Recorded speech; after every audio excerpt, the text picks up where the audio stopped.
I don't know why. Did it give yours as an option? That was so crazy.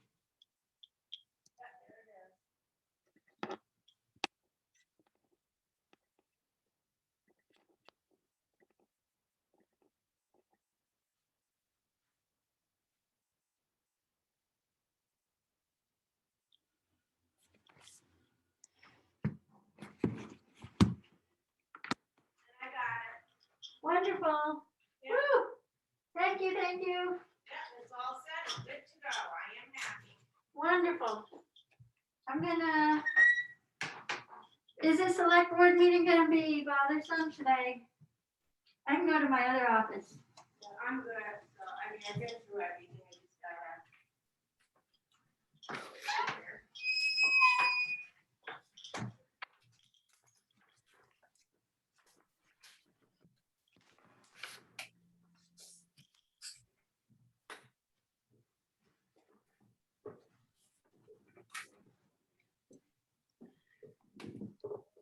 Hi, Rita. Hello. I can't hear you. Uh-oh. Can you hear Why? me? Nobody can hear me? I can't hear you. I can hear you. Linda, can you hear Rita? Yes. You can Eric, hear can you- Rita? Can Yes. everybody hear me? I can hear you now. Okay. Phew. That would be when you turn your volume all the way down. I apologize. Just keeping everybody on their toes. Okay. All right, so Melissa. I don't see Melissa. I will.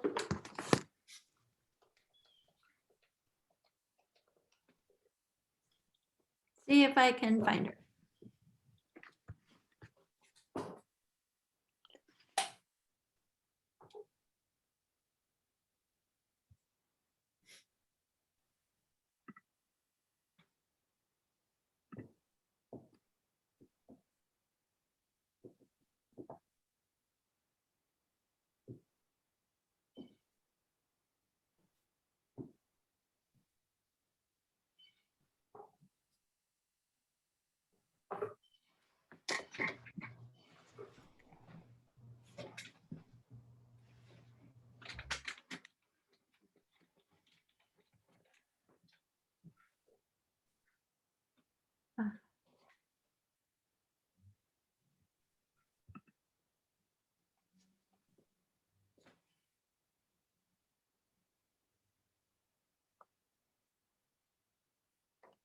Hi, Melissa.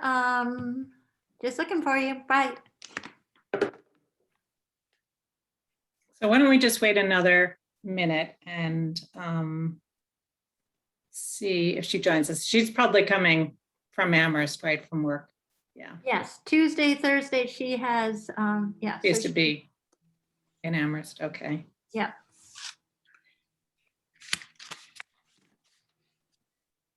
Okay, so I'm gonna call her cell. Linda, I just had a question for you. I know there are a number of names here where it's not the complete name. Do you need to have everybody's name for the minutes? We primarily need everyone who speaks. Okay, However, it is really great if people can name themselves in a, their actual name instead of a, acronym or whatever. okay, Yes, because I like to keep track of everyone and get as many names as possible, but most importantly, those who speak. to speak, okay, great. Thank you for that clarification. You're welcome. Melissa texted back, she's almost home. So Okay, expect her in a couple minutes. okay, Traffic was slow driving home from work. okay. So if I can ask everybody for their patience, and we'll start in a couple of minutes. Sounds good.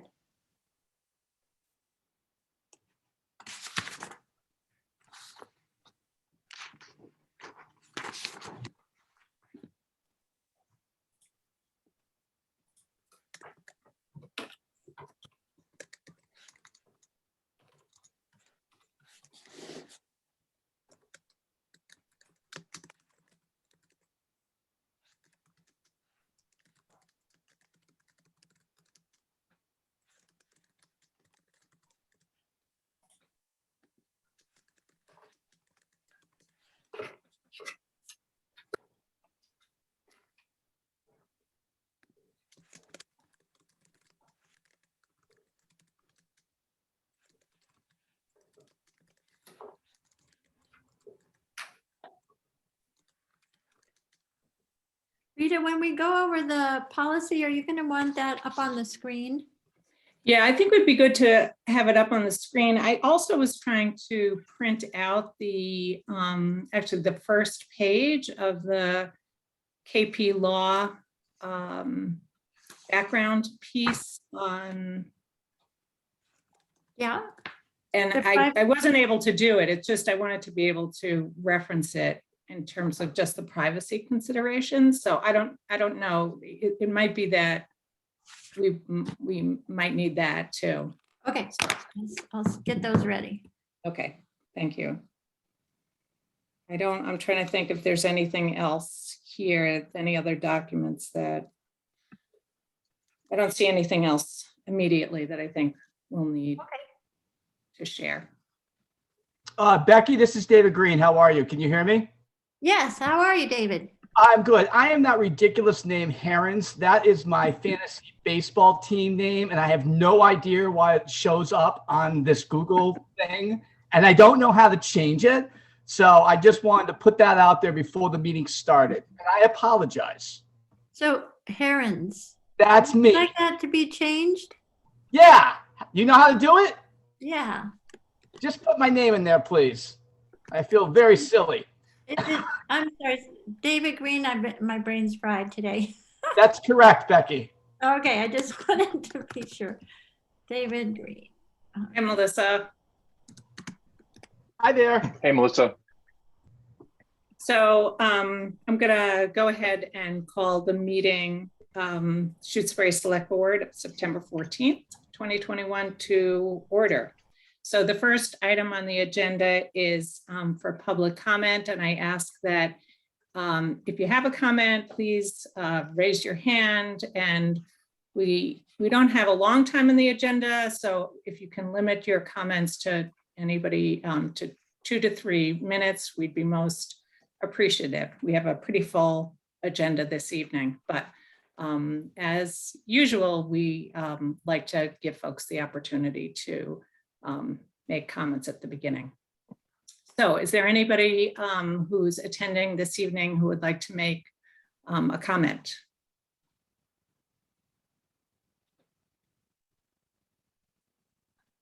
Seeing no hands, going once, going twice. Okay, so we'll go ahead and move along, and just the next thing is I'll go through our agenda for this evening as it appears on the formal agenda. So this is the sequence. We're going to get an update on PFAS. Melissa is going to give us an update on her abutter status and from the getting your appraisal done and so forth. And then LWAC, we're having a discussion with LWAC, and I'm not sure who from the other committees will be here, but talking about LWAC's charge and then their request for the select board to create a stormwater committee.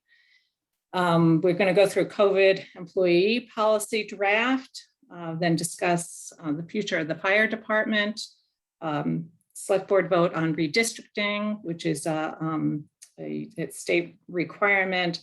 Then we're going to talk about the detour on Wendell Road, from which we've gotten some feedback, appointment of a land use clerk, town administrator updates, and then lastly do our minutes. So as I mentioned, it is a full agenda this evening, so I appreciate everybody's patience as we go through this. So starting off, Becky, if you want to give us an update on where we stand with PFAS. We had some initial plumbing work done at the Watkins. I don't have confirmation. I'm sorry, not the Watkins, the Valentines. I think there was hope that the full installation would be complete by today, but I don't have confirmation yet. Same is true for the highway department and the fire department. And the new one on our list is 50 Leverett Road. which is the Dillman's house. That is also going to have, the town is also going to be responsible for their installation because of the proximity to the fire station. We don't have any more positives that have been reported, which is good news. They're in the process of retesting, and the retests to date are confirming similar numbers to the original numbers. So we don't have any surprises yet. They will continue with the retesting. There's still a few more to do, and we'll continue with installing the filters. And I do know that we can use the American Rescue money for the filters. But I think we need to look at it in the larger picture and really list all of our priorities together before we make a final decision if that would be the best source for the town to use. We still have a little bit of reserve left in the insurance to cover what we're doing now. So it's just if we're looking for money to help the people who are individually responsible for this. And what I learned last week at a small town administrators meeting is they don't have separate pots of money available for the public at this time. Although they're spending a lot on testing, and there isn't a grant program set up yet for filters. Most of the money, they're concerned with larger municipal well systems. I know over in Princeton, they've already spent over $500,000 in combating PFAS because one of their 3 main town wells is contaminated. So we're having problems, but ours are not as extreme as in some areas. So Becky, when you were saying that they don't have money available, you're referencing DEP then, Department of Right. Environmental Protection, right? The state. Not for individual filters, like Okay. where the town is taking responsibility for. So the people that have a situation, they don't know where it came from, they have no recourse but to purchase their own filters at this point in time. But we're hoping to change that and be able to reimburse people. But I haven't found a source yet. Okay, but the households that you were referencing earlier, it was because of the town's responsibility for the contamination that the town has been paying for those filters. Right. Yeah. Okay.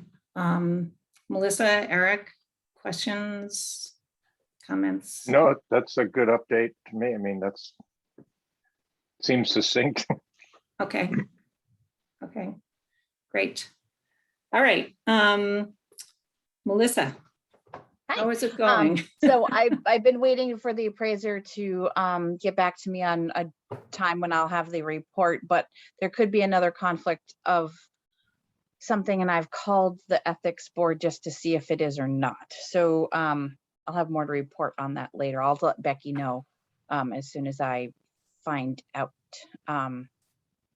So that's kind of where I'm at. I've made a couple calls to find out when I'll have the report. So hopefully this week. So if there was another conflict, does that involve further? I don't know. So that's what I need feeling? to, Oh, I need okay. to find out. I think it might, but I'm also looking at it from being overly cautious. So it might not be. Okay, I'm waiting. I made a call today and she didn't call me back. So I'm hopefully tomorrow. okay, great. Thanks. You're All right, so we have the Lake Wyola Advisory Committee. Looks like at least maybe 1 or 2 people from the Conservation Commission. Anybody from the Planning Board? Do you have anybody from the Planning Board here? I don't think so. And the Board of Health? Mhm. So I don't know if any of the other committees need to call yourselves to order if you have a quorum. Rita, both Miriam and Scott Kahan emailed they were not coming. But Miriam is I here. see Oh, Miriam. Miriam's there. I saw Miriam. So is there still a quorum? No, I'm here for a No. few minutes, but we don't have quorum, so Okay. we aren't calling to order. Okay, so, and I'm not seeing anybody from the planning board. Am I missing something? No. No, okay. And the Board of Health? They're not here either. Could we ask for Catherine's iPhone to identify themselves? That's me, Catherine Hilton. Oh, that's what I thought. So we do Yeah. have Board of Health. Okay, Right, so we have right. somebody from, I'm here as the Board of Health representative to LWAC. okay, great. All right, good. So, and from LWAC, we have, I see Mark Rivers. Hi. And Mary, Mary, David Green. David, right? Eric, Eric is Eric. on it. And David Green. yes, he's here. Okay, anybody else from LWAC? Oh, Catherine is also on LWAC. Okay. So Becky, do you want to give us some background on what the issues are, and then we can proceed?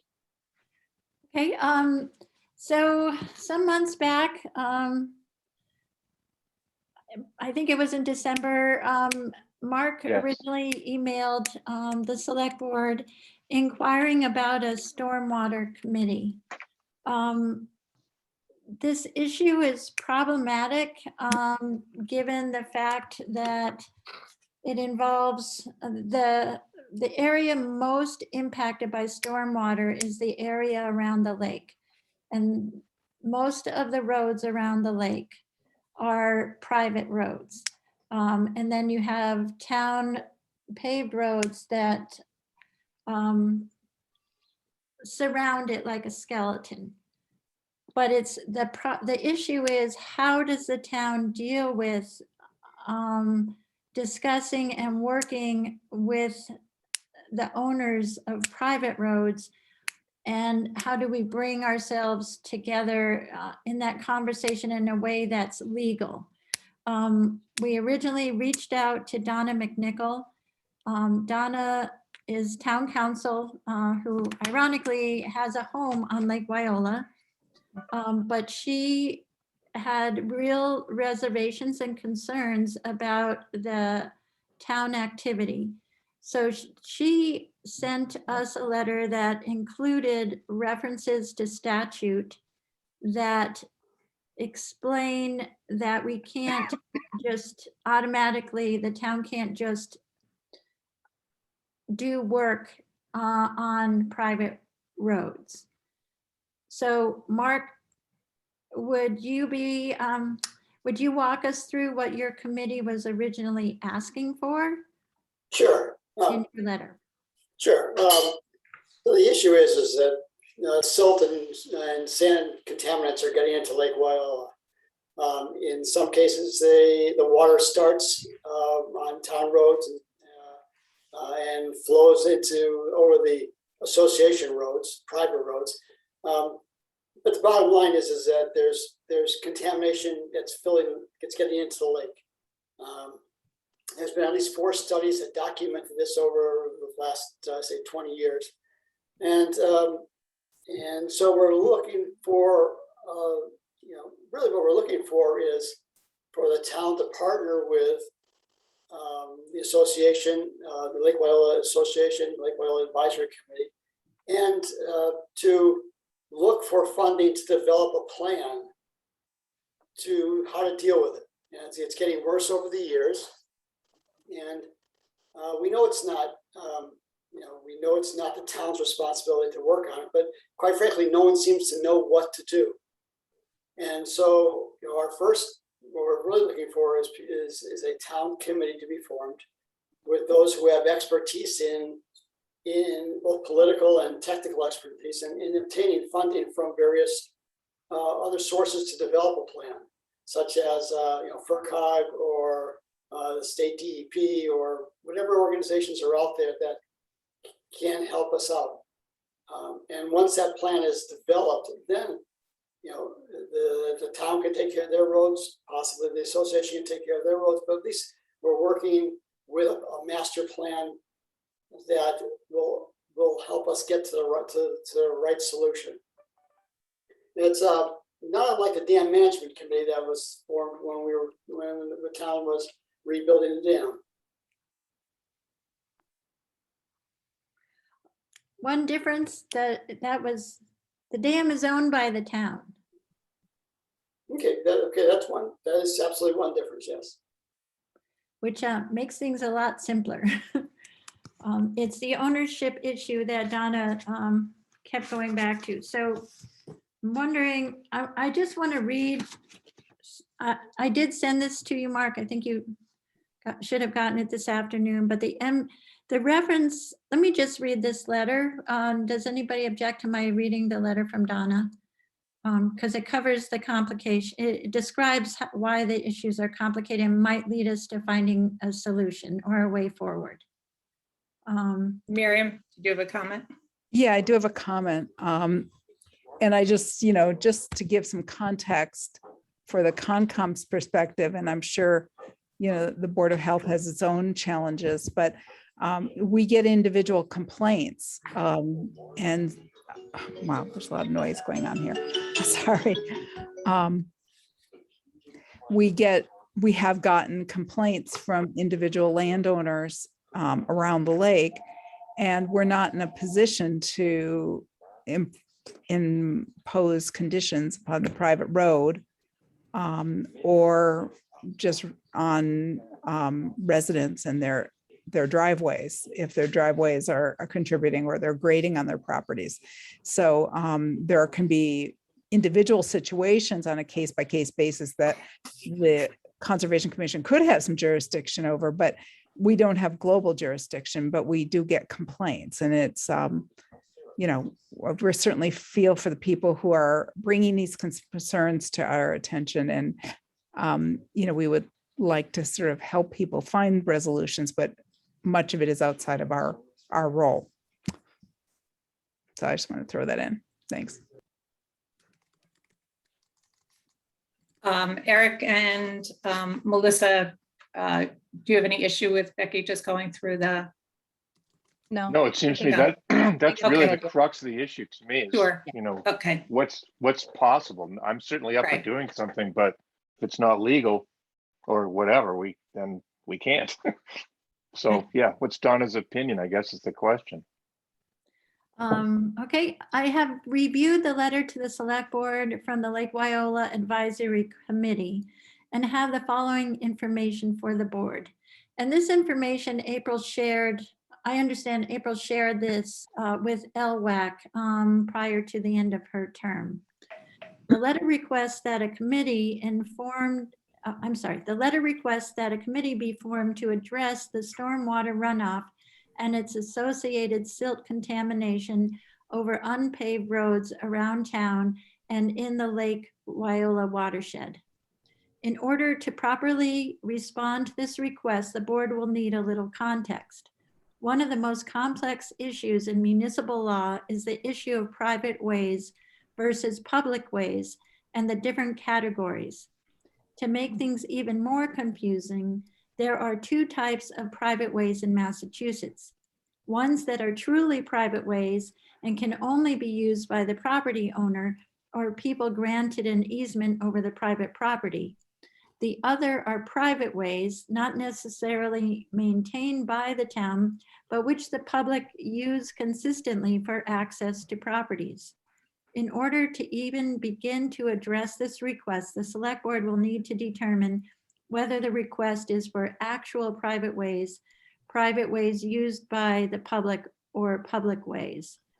And I think it's, I think we could all agree it's private ways used by the public. public ways are controlled by the town and maintained by the town. A committee to look into dirt public ways with stormwater issues is certainly acceptable, and the highway super can address this issue. Private ways, whether complete private ways or public use private ways, cannot be maintained by the town without more. MGL Chapter 40, Section 6N details the law regarding temporary repairs to private ways. Towns may, by bylaw, provide for making temporary repairs on private ways. Such bylaw shall include A, the type and extent of repairs, B, if drainage shall be included, C, if the repairs are required by public necessity, D, the number, a percentage of abutters who must petition for such repairs, E, if betterment charges shall be assessed, F, the liability limit of the town on account of damages caused by such repairs, G, if the ways shall have been open to public use for a term of years, and H, if a cash deposit shall be required for said repairs.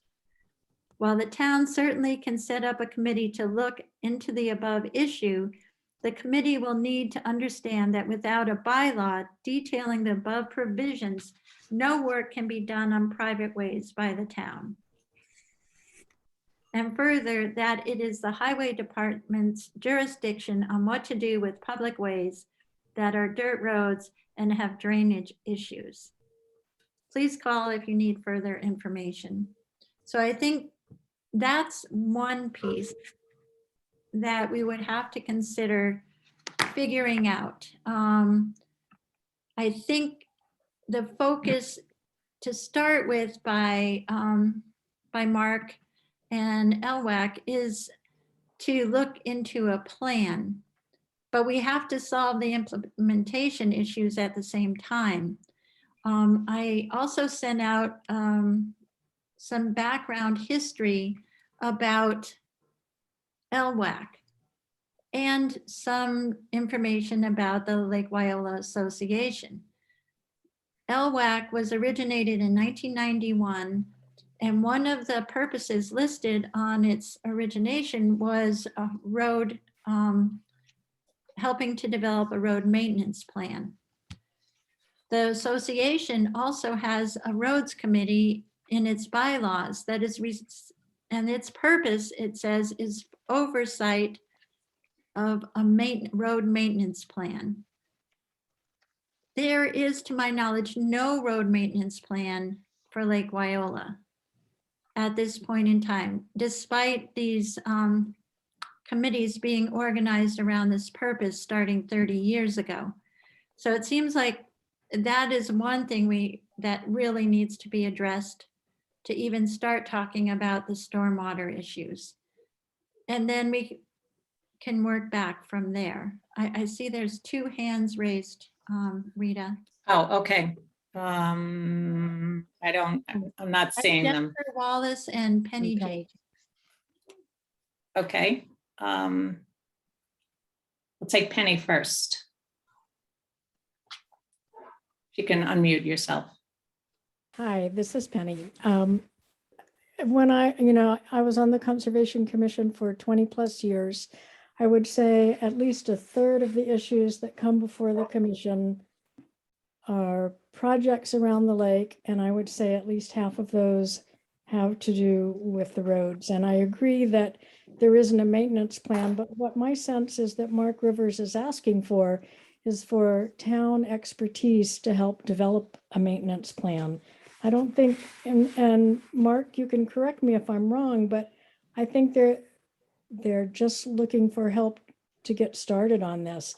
It sounds like once they have some sort of a plan, they're willing to seek funding to implement it. They're not asking the town, as Donna was stating in her letter, to do the work. They're just looking for help in figuring out how to go about making the roads better, safer, and more protective of the lake. Thanks, Penny. Jennifer? You need to unmute yourself, Jennifer. Maybe that was a mistake.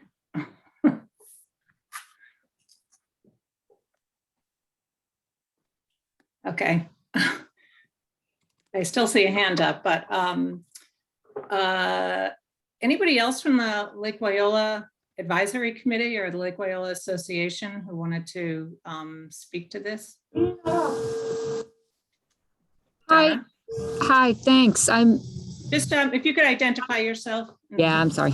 So I'm Donna West, the president of the Lake Wyola Association. Sorry, I just missed the last 2 minutes. I'm not at home and I lost power. In general, though, I just want to say that I feel like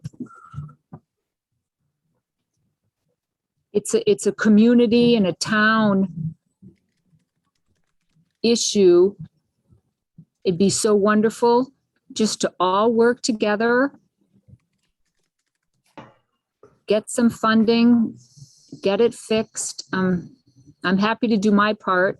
Of course, I'm only referring, well, no, most of it's around the lake, but I know there's lots of obstacles, lots of little things we have to do in order to get the okays, to do it right. But we need to do it, and it's only going to get worse exponentially, quickly. I wish we had started this earlier, but that's fine. We'll start now. That's all. I think it's got to be done. We'll be in real trouble. Thanks. Other comments from the association or just our advisory committee? This is Mark here. Let me just jump in with one comment here is, and that the association does do road maintenance, and they have a maintenance plan, and the association spends money every year to maintain the roads. The question in my mind is what the association doing the correct thing? Is there a better approach to road maintenance? And we don't know that. We clean them up. The association makes them smooth. But in this case, I have to believe there's a better approach in that we're using various techniques to push the water away from the roads, for example, and into settling basins and things like that. That there just isn't, that this is not like, there's nothing magical here. It's just straightforward civil engineering. And it's just getting a plan that the association can take care of their roads, the town can take care of their roads. I mean, for example, there's no reason why water coming off the town roads, has to flow over the association roads and into the lake. And really, the bottom line is the lake is what's suffering, and the lake is owned. I'm not sure who owns the lake, but it's the lake has got the problem, and we need to, as Donna said, work together to figure out solutions. Questions from Eric or I see Becky or Melissa, and then Becky. I don't have a question, but I do see Mary David's hand and Jennifer Wallace. If you don't, yeah, see Jennifer, I called on still earlier. Here. Thank you. I am still here now. Oh, okay. Now. Yeah, I had trouble getting my mute, so I don't want to barge in if it's not my turn, but I have. Okay, yeah, go ahead, Jennifer. Okay, sorry about that, everybody.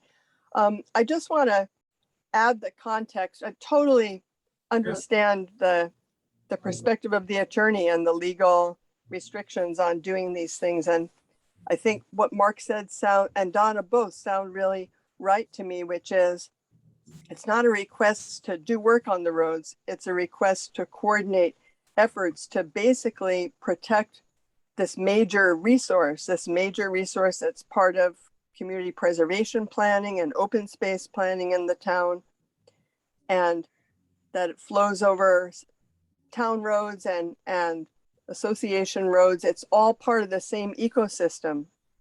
And I would hope and ask that the select board think about it in an ecosystemic way.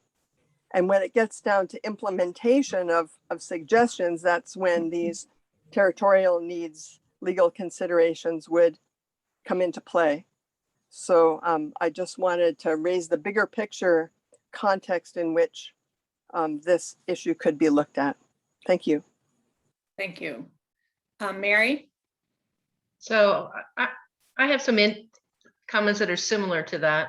You know, I think right now what we're requesting is that the board participate and cooperate in an advisory capacity, but that all the committees, and having sat on all of the committees to look at things, there's not a lot of coordination. I think the group together could do a better job of having a plan and coordinating, rather than individually people are trying to just fix little pieces of things.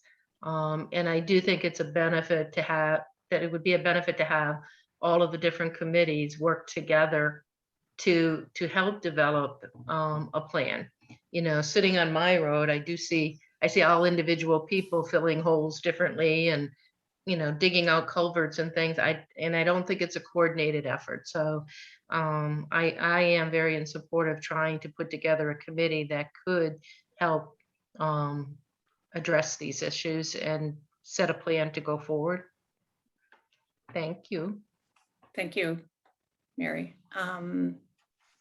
Becky, and then Arlene after that.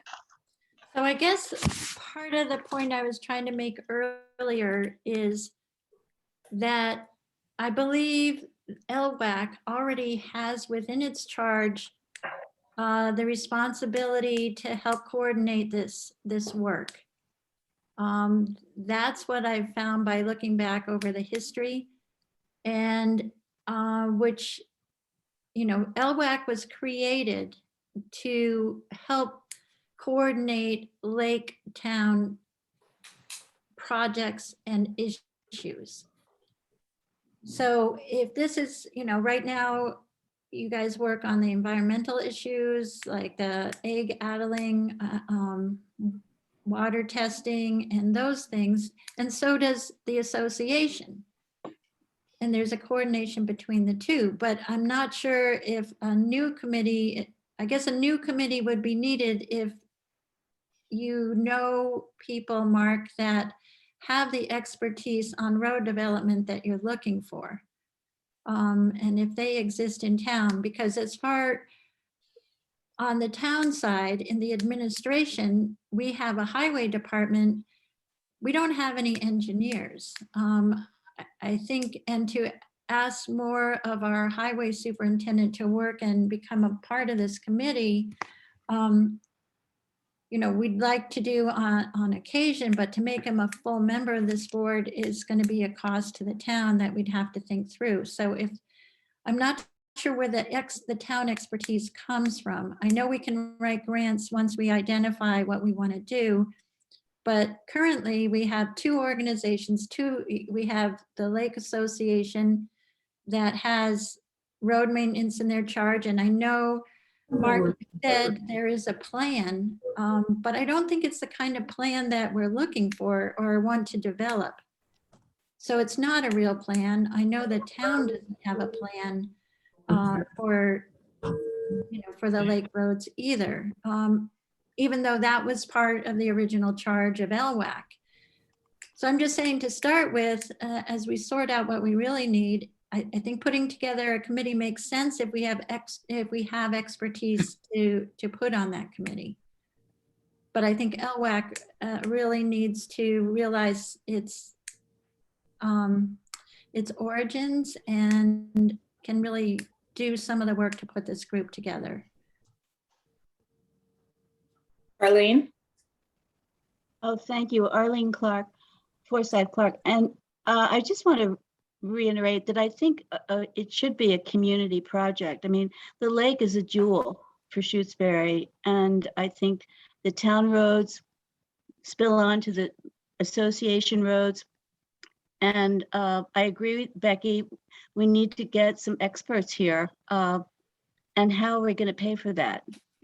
I think it's in all of our best interest to keep the lake as beautiful as it is. So anyway, I just wanted to say my piece, and thanks for having this meeting. Thank you.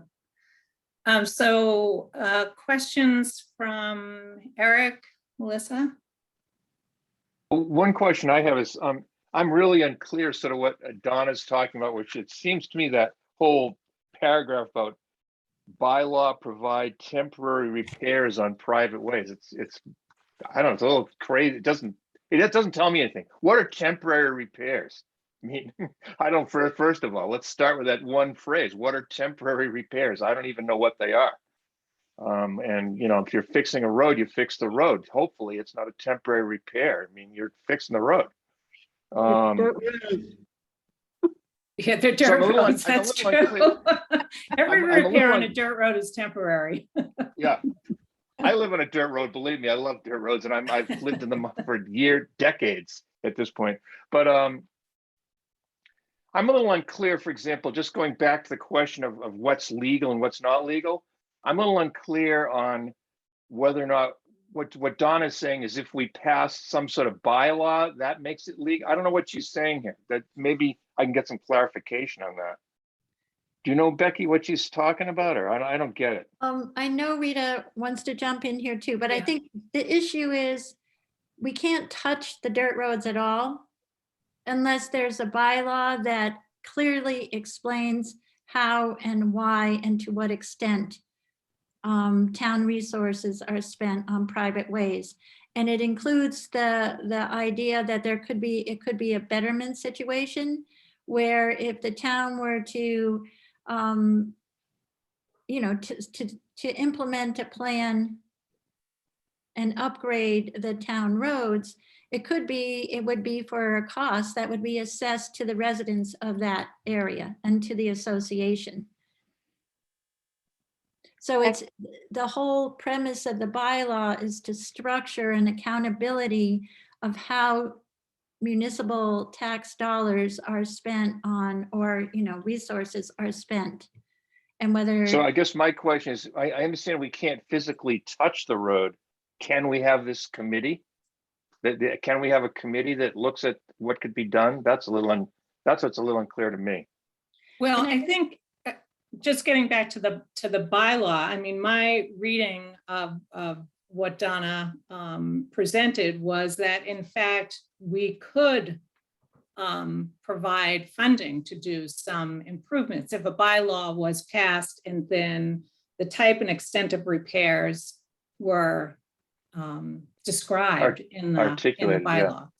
So that's something that would have to come before town meeting, and I think would take a bit of discussion, obviously, before any kind of bylaw was drafted, and the select board could put a bylaw forth, but there need to be a lot of research and evaluation of exactly what the town wanted to assume, or about betterments, which would be an assessment on individual property owners that might pay for all or part of the improvements. But that's what the bylaw would allow for.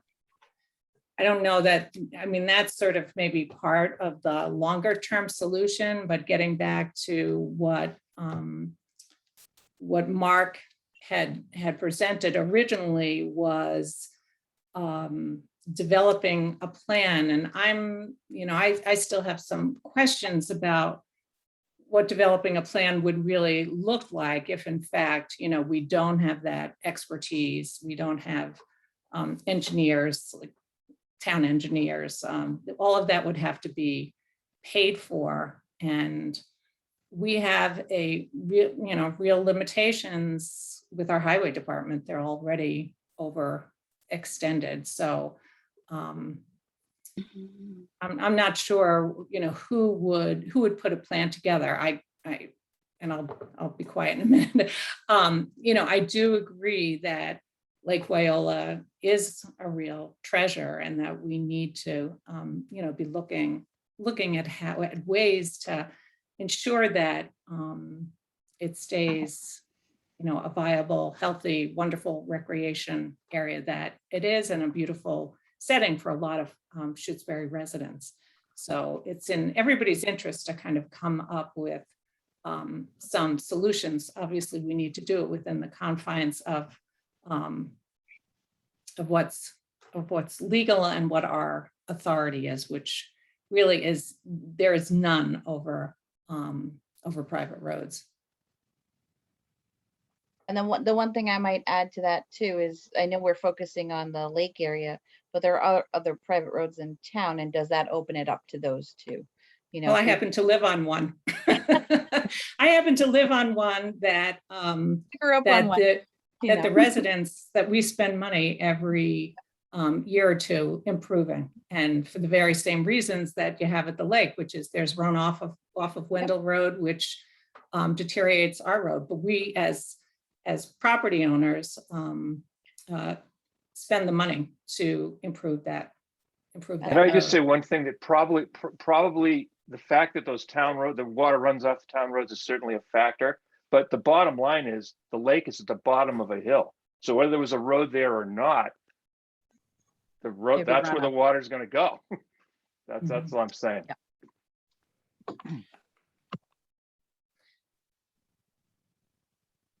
So I have a question.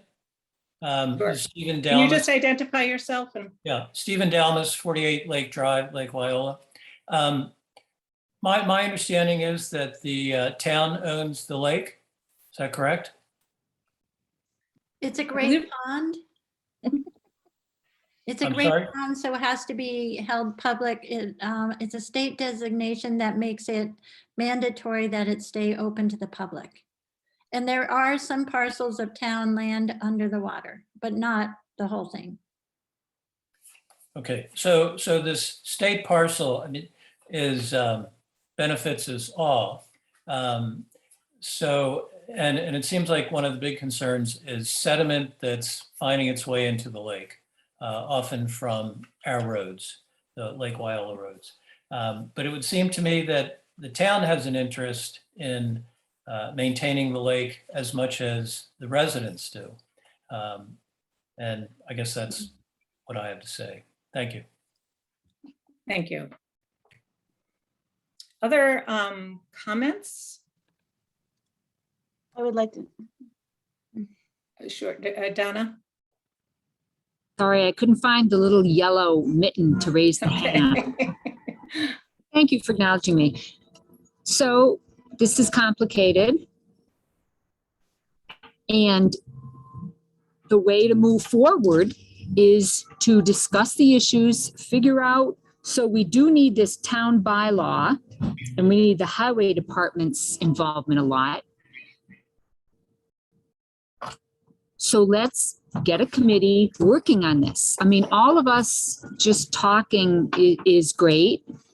And the next step to getting something done is to try to solve all these little problems that are holding back. It's almost like the bureaucracy of it. We have a mutual problem, and we can take care of this together. This is bigger than just LWAC. LWAC does great work, but this is a big deal. We need more town involvement, and we need a committee. Please. Thank you. Arlene, did you have your hand up? yes, I did.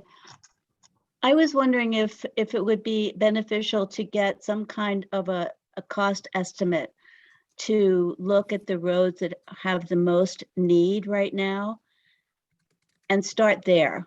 We might not be able to solve the entire problem, but maybe we could make a start and see how that works. With the lake and the town working together. I mean, that's been my dream for a long time. And I think it's about time that we looked at this together.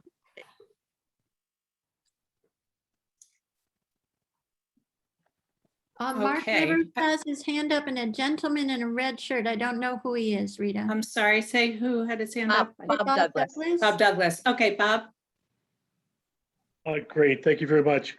I just wanted to say, Bob Douglas Lake Drive, having a look at all the different plans that have happened over the years, dating back to 1991, the documents I've seen from the Lake Wyola Association, LWAC, Concom, they all have built into them protection of Lake Wyola, which is, as you've all said, is a treasure that we all would like to protect. But even a casual observer will just see that more and more sediment is being dumped into the lake over the course of time. It's getting worse. I have one thing that I've suggested is that they don't even have to be an engineer, but I think anybody who works for a DPW that does road work would be able to take a look at the situation that we have, and speaking just for Lake Drive, and be able to offer suggestions, because it just feels like we're doing the same experiment year after year, and it's just getting worse. So I thank you for the opportunity to comment on this. Thank you. Thanks. I'll take one more comment just because, as I said, we have a full agenda and we're starting to run over, and I want to give the select board members. So Mark? In 2007, there was a study written by the DCR, and it was called the Locks Pond Road and Lake Wyola Subwatershed Stormwater Improvement Study. And so this was a study that was done by a professional engineer through DCR. I don't know who paid for it, but it included a number of items that that could be done to Locks Pond Road, town-owned, and the association roads. The problem was the study wasn't detailed enough. It was just too general. It wasn't like they talk about putting in a culvert. Well, what size of culvert? There wasn't. It wasn't enough detail to create an actual plan. And so what I'm looking for, what I think what LWAC is looking for is, a new study by by professional group that can provide details on what to do. And just to make this a long-term solution to the problem. So you're talking about a full engineering study? That's correct. So I guess my question is, what kind of funds does the Lake Wyola Association have at its disposal to do that?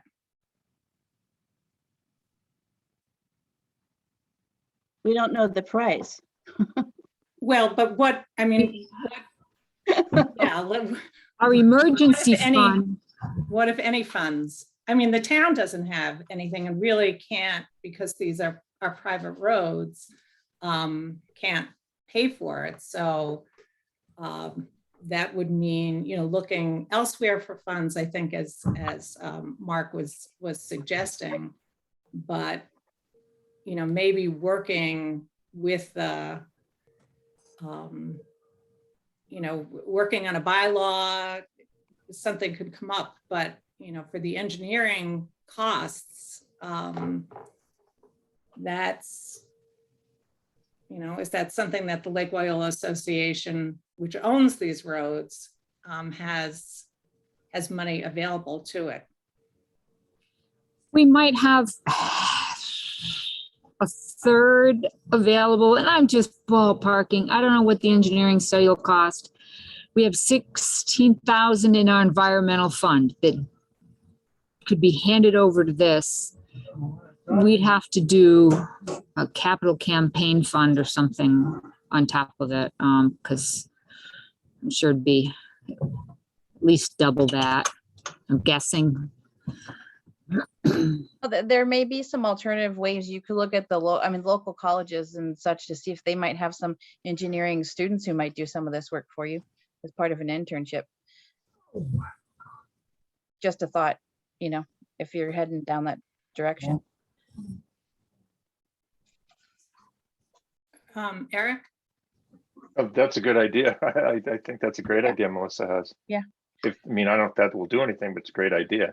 It's worth looking in. It's worth looking into, and as at least a starting basis where you not end up spending a larger amount of money, if just as an alternative. Yeah, I mean, UMass must have the civil engineering department and so forth. That they must be looking for projects all the time. Right. They also have the connections of having ecology departments and hydro departments and all of those things too at their disposal.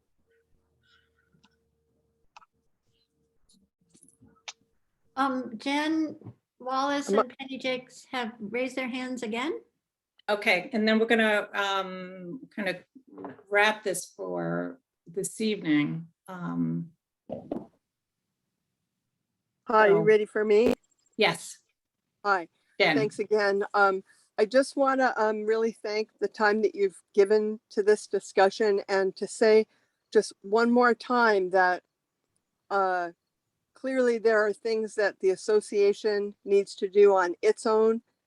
But because the water, as others have pointed out, is flowing down the hill and it passes over town property to get there, I feel it's really important to see this as being a mutual issue, mutual beneficial and mutual responsibility.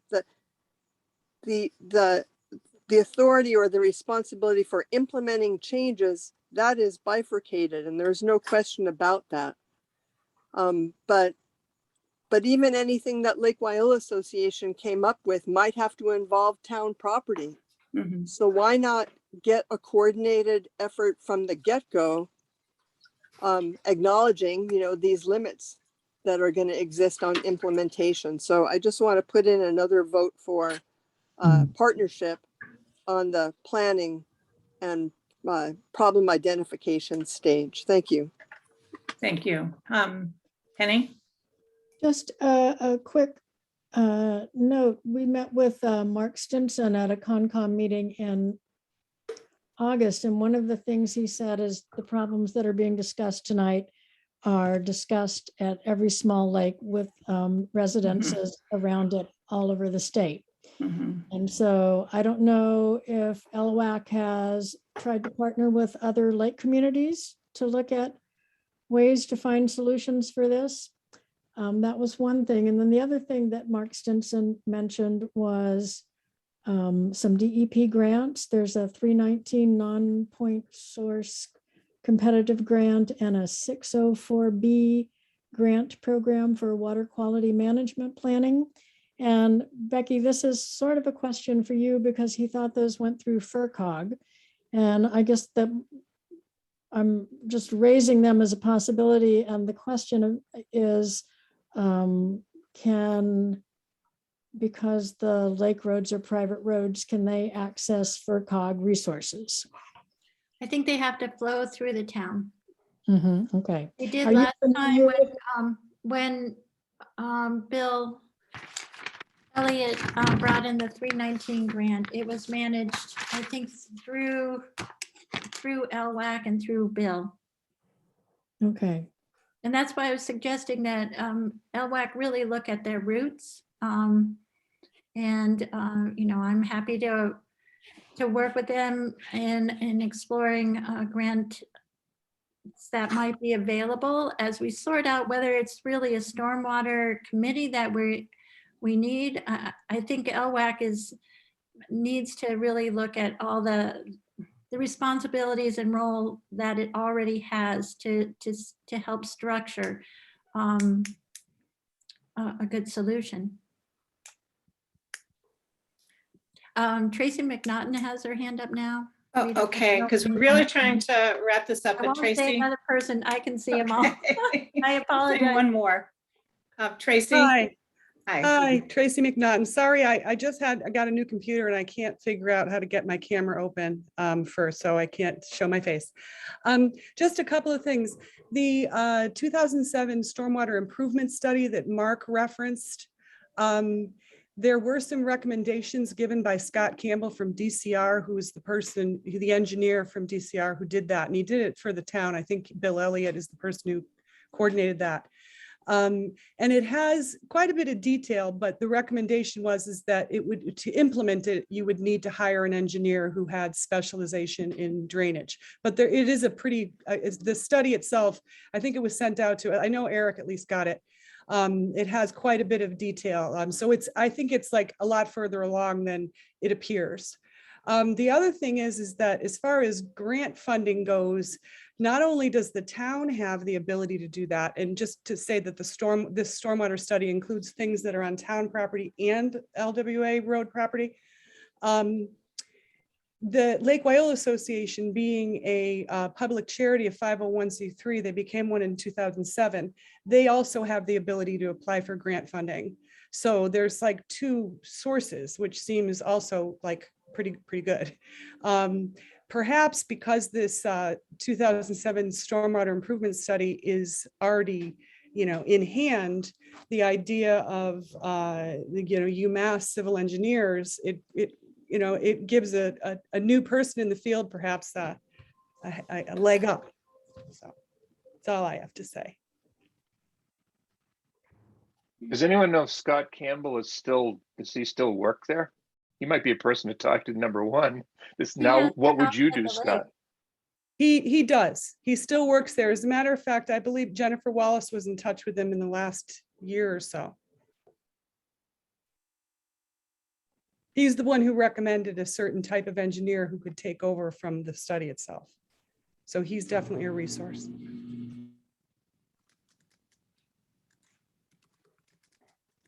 Okay, so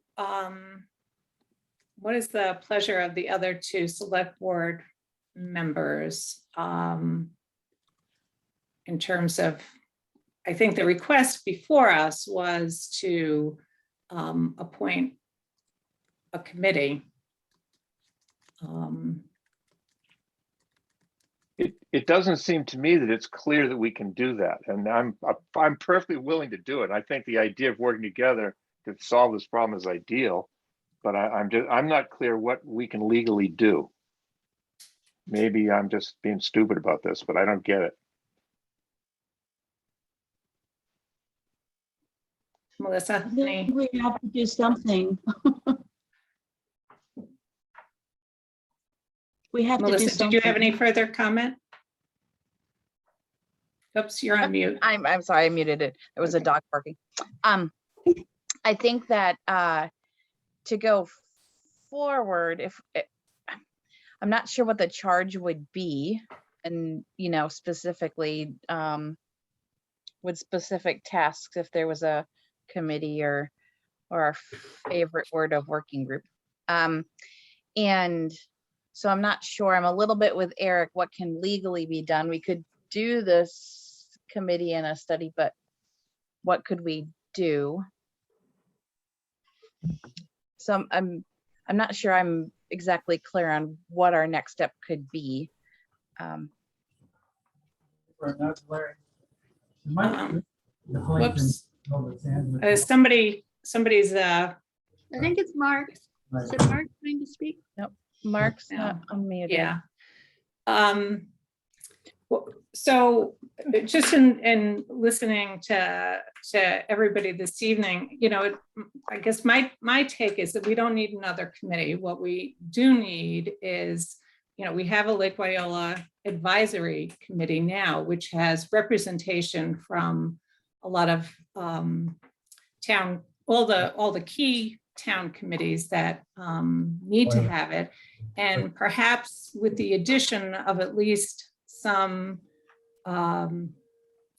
input from the highway department, the Shutesbury Highway Department, we could begin to shape what and take another look at this 2007 plan, because from what I hear from Tracy and other folks is that there is kind of at least the beginnings of an outline of the work that needs to be done, get some estimates, and then think through, where's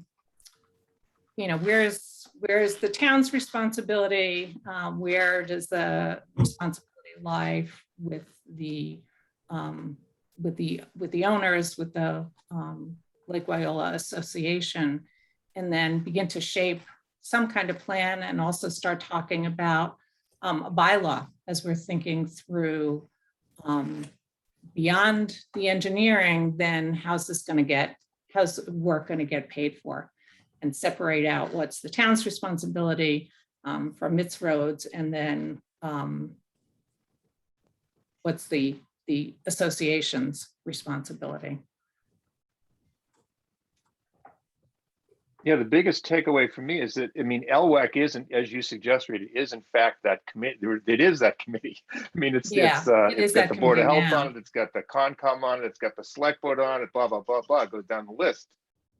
I mean, I guess the so, question is, are people attending regularly, and is this a topic which is being addressed? what's your take on this, Mark? It's that the problem is that we don't seem to have within the committee have the expertise to know, what to do, or to know where to go to look for funding to develop the master plan. There's been like 5 plans or 5 studies around the lake but there's no, we don't seem to know who pays for these studies, and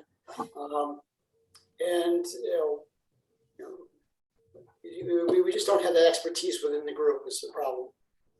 Right, and what I'm saying is that the expertise will have to come from the outside. You're not going to find it in the town. I mean, it's already been, I think, laid out that it has to be an engineer specializing in stormwater runoff, and that's not something that the town can pay for, given the nature of the ownership. But what we could do is look for other resources and have the highway department at least begin discussions about kind of what the shape of that work might look like. So I'm not sure you're going to find the expertise for grant writing, but we could certainly talk to FERCog. Ukraine the second time, Roman Trotsky from Brooklyn. Whoever, please mute yourself if you're having a conversation. Rita? Yep. So right now we have the major project of the culvert on Locks Pond Road. It took about 8 years to put that project together.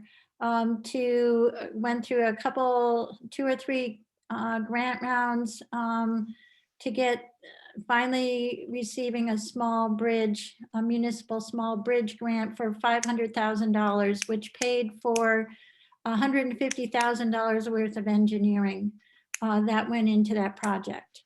So it's, we can do these things if we have an idea of what needs to be done, but what we're talking about is the upgrade of an interlocking set of roads that come off our town roads, but those dirt roads, to do the engineering it's not going to be a small amount of money. And while Tim can offer suggestions about the best ways, and maybe he can put together a list of best practices that might help the association in their guidance to residents. I don't know how much money the association spends on roads every year. I don't know how much private money is put into the roads. I'm sure there's some of that too.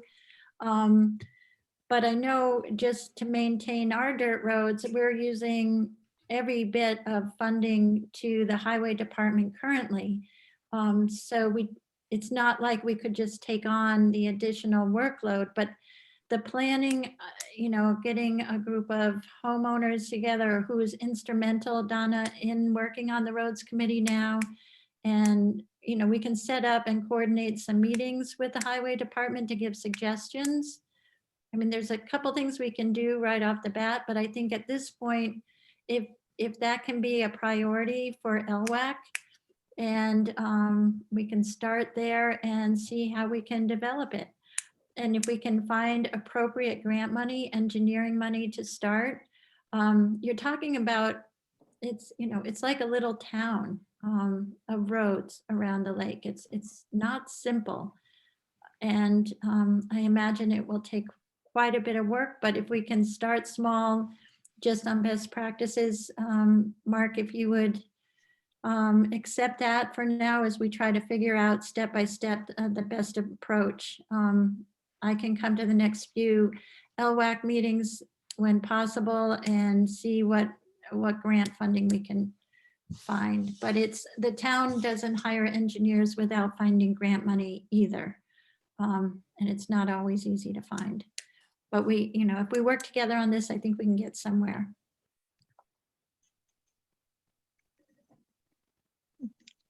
Mark, did you have one last comment? I'm just trying to unmute myself here, sorry. You are unmuted. Oh, okay, good. You are unmuted. All right, I guess we'll work down that path. And Becky, you can join us.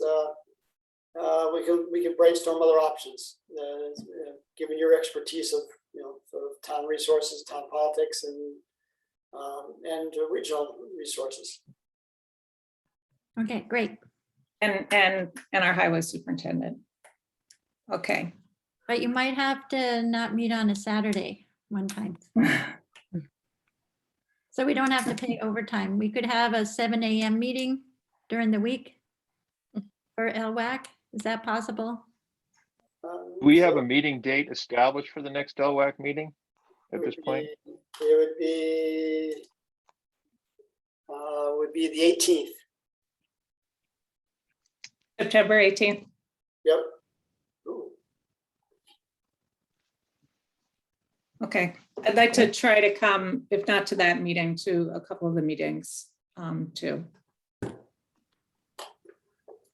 Okay, thank you to everybody who attended this evening, specifically around Lake Wyola, and rest assured we are concerned, and I think we'll go forward with the advisory committee and provide any kind of backup and assistance that we can do, and think ahead to a bylaw too for next town meeting. Okay, so we are behind in our agenda here, but we'll kind of move this along. We have a draft COVID employee policy. And Becky, do you want to put that up so we can take a look at it? Oops. If she doesn't have it ready, I think I can, just to. Okay. We're just not seeing the whole screen, Becky. We're seeing sort of half the page. Can you see it now? Yep. Better. I can see it now. Okay, so I know that Becky, you consulted with our labor attorney that we used, who had done, there was a background memo that you shared with the select board members, which spoke to, what municipalities can do regarding COVID policy and requiring vaccinations. And it looks like what is drafted here is not an absolute requirement for vaccinations, but does address certain requirements if employees are not vaccinated. And just to be clear, the way that I read that memo from KP Law was that for union employees, unless it's in their contract, we don't have jurisdiction. And that would have to, if there wasn't something already in the contract, that it would have to be, the contract would have to be renegotiated. Mm-hmm. So that means that, a number of employees are sort of outside of this policy. Yep. Would that include the school teachers, or as well as I know the police department, obviously, but who would that include? Only the police department. The school is under the authority of the school committees for their agreement, for their union contract, and they have a lengthy MOU with the school. Around for their COVID policy. Yes. Okay. Have they addressed this yet, Becky? They have not required. The last I was involved, they did not require employees to get vaccinated. I know some schools are starting to, that's why I just asked. Yeah, it could have changed, so I should get an update on that one, Melissa. Okay, so I assume, Melissa, I don't know, did you have a chance? I know Becky got this to us this afternoon. I don't know if you had a chance to take a look at it. I did glance at it. Okay. Yep. All right. I don't know that we need to step through it. Are there questions for Eric or Melissa, changes, clarifications that you think are needed? So I just want to ask the question of Becky, because you would talk to Brian. Did he outline what's besides the thing he sent? Did he outline what some of the difficulties would be for mandating the requirement? I just for the record, if he had mentioned. I think the biggest one is what The union. Rita touched upon, Okay. is the union requirement. Okay. So the authority, the select board doesn't have authority over the contract. Okay. I just wanted if there was anything else besides that. There's that, and just the practical, if you require all employees to get vaccinated and don't have, if you don't have a path that they can stay employed in some way, you're at risk of losing employees. And that was the concern that was raised. And that could be true, at least in one case here. The question I had was with this policy, and it didn't seem to be addressed in the KP Law memo, is the whole question of privacy and how, you know, if we ask employees to give their vaccination record to the Board of Health, then how do we, who knows who's been vaccinated and who has not been vaccinated, so that the requirements in number 4 are complied with? I can make a suggestion based on what my employer does, and Okay. maybe it can be applicable in some way here. So there's always the question of HIPAA, or whether or not this is a HIPAA thing. OSHA has said this is not a HIPAA thing based on that new law that is just regulation that has just been signed. But so how my employer did it was they had, because they have a testing program, they had the testing company not copy or keep a record, but view the vaccination card and then check yes for vaccinated, so that there was no violation of this piece of information being in an employee file. How do you do that for Shutesbury or municipality? I guess you could assign one person just to be able to verify that that the card is there and that person is vaccinated, and then have a list of yes, no, right? So is there someone in our town that is got a confidentiality agreement in that way? I don't know the answer to those questions, but it was just, that's how my employer had handled it for the 1,300 employees and the 2,000 students that are on campus. That's how they had handled it, so that they're not holding on to those records. Does that apply here? Could it apply here? I'm not sure. I think by having the verification records go to the Board of Health, we could get a list, but I don't know how a list saying yes or no with the individual's name is any different than, then we have the information. So I will. A yes or a follow up. no, you don't have the date of birth, you don't have the location they received it, you don't have the deeper information that's on that card. I see, you just have their name. You just have a name. Right, and that the fact that they're vaccinated. It's not because OSHA has said this is not a HIPAA thing. But how does OSHA have any authority? Oh, they do. They were just given the authority by Biden to do it. Oh, okay. That's how.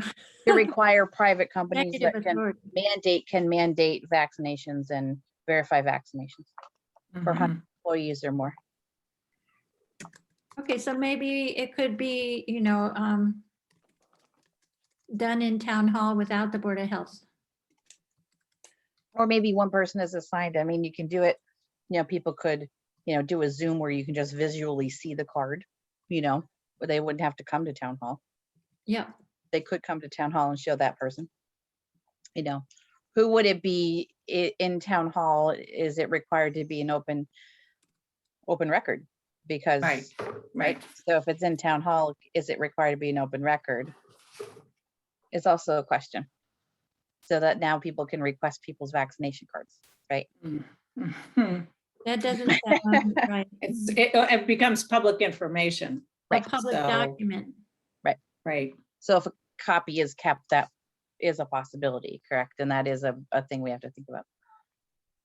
Yeah, and what status? Okay.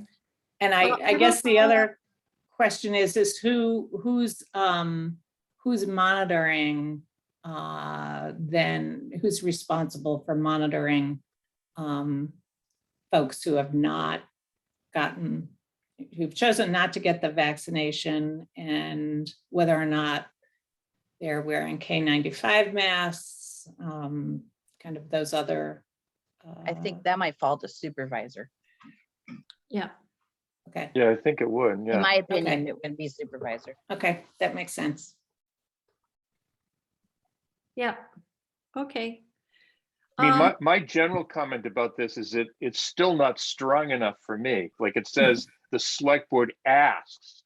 Well, that's the Wow. word in particular that is, up for you guys to decide. If you want to say right. require and live with the consequences, it's just when you say require, if they don't have disabilities, a medical condition, or a religious belief, you can't, number 4 doesn't really exist. So And- here's so let's think about that. Let's talk about that.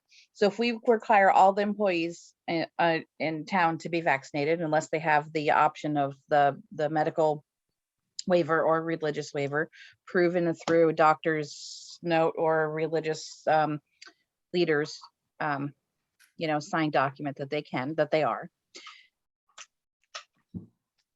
What would that backlash look like, Becky? I mean, Sorry. I know, what would that mean for the select board? So you're saying if somebody did have a religious reason? No, how the would people that would prefer not to be vaccinated.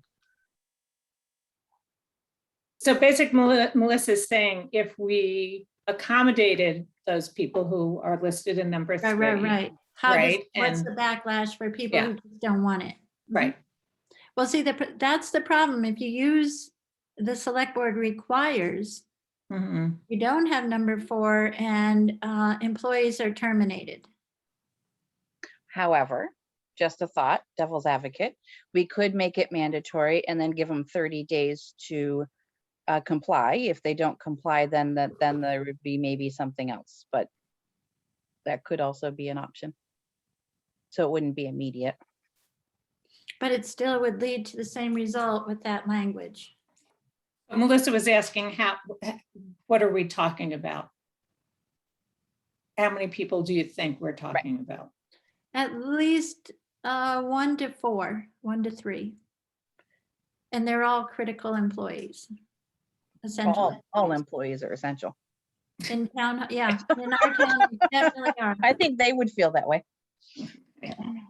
Well, if they don't get vaccinated, they'll be dead. So I'm not sure what the hell difference that makes. Whether how you lose them this is a better way to lose them, it seems to me. Well, Eric, that has not occurred to date. Right. No, but people have died who have not got vaccinated. That has happened. And With within great the next 5 frequency. years, and within the next not- 5 years, we're all going to end up with this. Everyone will end up with COVID. Over the course of the next 5-6 years, it's now in our it's floating around. It's not ever going to disappear. So it's up to the select board if you, making it mandatory just has consequences that could be damaging to providing services to town. Well, I'll share, I'm not against making it mandatory because but a lot of private companies are making it mandatory. Some schools are making it mandatory. It is a way to create a safe environment for those that are in town hall. At least from ultimately getting a severe case of COVID. So those are just my feelings. I live in the environment that's the case. Yeah. So employers can make requirements of their employees. You know, I don't know if we have any requirements for other, I'm assuming in the school system, they have to have, employees there have to have their measles and such shots, you know, they're mandatory there. This is not such a leap from that. They all have to drive on the right side of the road. That's the law. Right. Okay, so do I hear a motion then to amend this draft COVID policy? I assume we'd like to wrap this up tonight. I think that's a good idea. All We right. talked about giving a deadline. I think Melissa, you said like a period, Yeah. giving people a period of time. To comply. Yeah. Okay. Can I say one more thing that I think Sure. in number 4, we should also have something about, I'm not just inventing this myself. Other companies do this, or companies do this. If you don't get the vaccination, you have to be tested weekly at your own expense. And maybe that's I what would we put do. that in there too. Maybe we do that instead of the ending of employment. So there needs to be a testing policy. If you choose not to get the vaccine, then you have to show a negative PCR test once a week. That's a good idea. How do you feel about that, Rita? So, or Becky, doesn't end the employment, but it is an additional requirement. That feels fine, you know, to me. So we're saying, so that it would read, the select board requires all employees to get vaccinated and to wear a mask. And then it goes, you've chosen not to get vaccinated. Is it? You have one or the other. If you Yeah, I was going to say that's sort of a Let's have it contradiction. read this. Let's have it, let's maybe ponder this thought. That the select board strongly encourages all employees to get vaccinated. And then if you've chosen not to, you have to wear an KN95 mask when interfacing with all public in all offices that are not private. And you must, we are going to require you to do weekly PCR testing at your own expense. And which testing? Can I only add that, PCR. Should we, I'm asking, I guess as much as anything, should we just require everybody to wear a K95 mask or a mask, I guess? Well, I think if you've gone out and you've gotten the vaccine and you're wearing a single mask, I think you're okay. I think it's where you don't have someone who's not vaccinated are known spreaders, and to protect them from that, I think that the KN95 is sufficient for them to wear. But I think if you've gone out and gotten the vaccine and you're doing your due diligence, I think that a single mask is fine. In the information I've read, I think it's fine.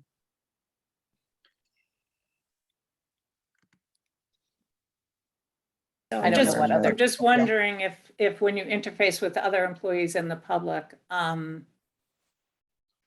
it might be at all times when you're in town hall that you have to wear the K95 mask, because you get up to go to the, you're walking in the hallways and then somebody is walking behind you. And no, you make a good point. So maybe, if you're unvaccinated, it's from at all times. At all times in I think No? Yeah, I would disagree, just because. Yeah, but if I stepped in, if I stepped into somebody's office who I just had to talk to you and you And I weren't wearing your mask. And I put my mask on every time, and that's what people are doing. Yeah, but I would say the air in your room, you've been in there for 3 hours and without a mask on. And just because you put the mask on when I walk into the room doesn't mean that you could not be affected by the air in that room. That's how it spreads. It spreads through the air and it doesn't dissipate instantaneously. It's there. The virus is there.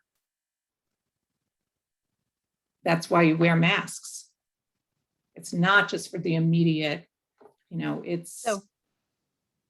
So what, and my only point of reference is what my employer is doing. And it's the strictest among all the colleges in the country. I guess. If we're alone in an office, we don't have to wear a mask. If you're alone in a private office, you don't have to wear a mask. If you're unvaccinated? No, well, you have to be mandatory vaccinated. vaccinations. Yeah, if you're unvaccinated. Yes. That's what I'm saying. This is, If we're you're saying. unvaccinated, we have K95 masks you need to wear. So yeah. Yeah. I guess it's not just town hall we're talking about, Rita. So we're talking about like the highway department or the fire station and the library. And I think like the fire station and the highway barn have very few people in them and are much larger spaces. So I don't want to just say in KN95 masks must be worn at town hall. It should be worn in any town building. Mm-hmm. And you wanted to say must be worn at all times at any town building? In any town building, those that are unvaccinated, yes. Yeah. So if you've got somebody working outside at the highway department. No, in the building. In town buildings. Outside is different. Outside you have airflow. As long as you're 6 feet apart from each other, you're okay. Mostly. Chances are lower, much lower. But when you're inside a building is where the air is not necessarily, we haven't really installed many air handling systems or filters in our buildings since COVID, right? So I think it's in any or all town buildings. Inside. And I would guess I would say, and if people are outside and working in, and within 6 feet of other employees, that they should be wearing the mask. I think it's just like common sense, even if you're outside.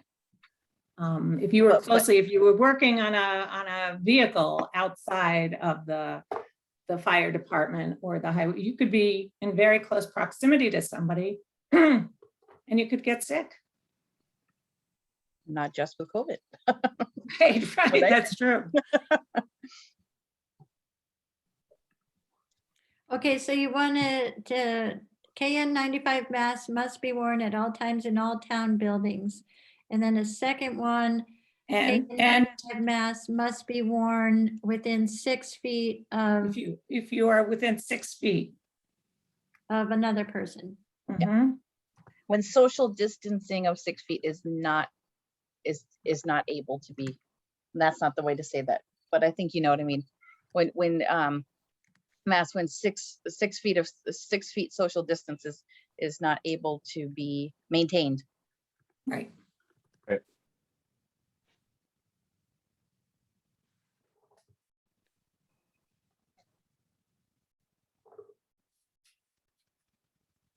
And then the town requires PCS weekly, and you'd have to train you'd have to give the negative results to the Board of Health, right?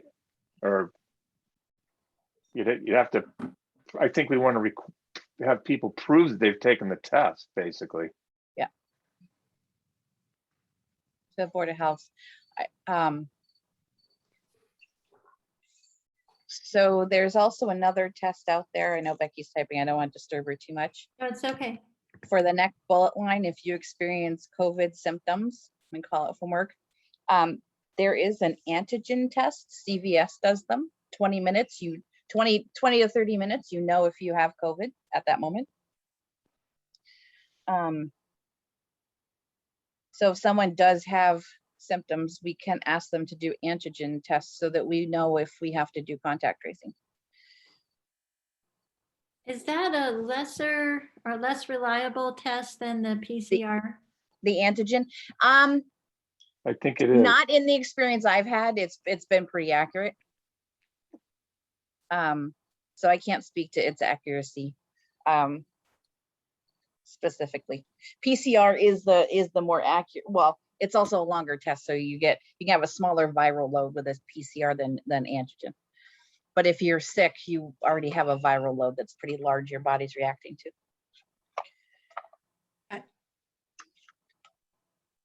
Linda's raising her hand. Oh, go ahead, Linda. I just want to say that exactly, the antigen tests are more efficacious for people who have symptoms. That's when that's when they're most useful, and have a greater viral load. Well, yes, and I mean they have their results are more dependable for people with symptoms, whereas the PCR test is more for anybody. So, Should that be in that 1, 2, 3? Should that be in that fourth bullet? Yeah, if you're sick, if you have COVID symptoms, antigen. COVID is spelled with capital letters, Becky. Yeah. Okay.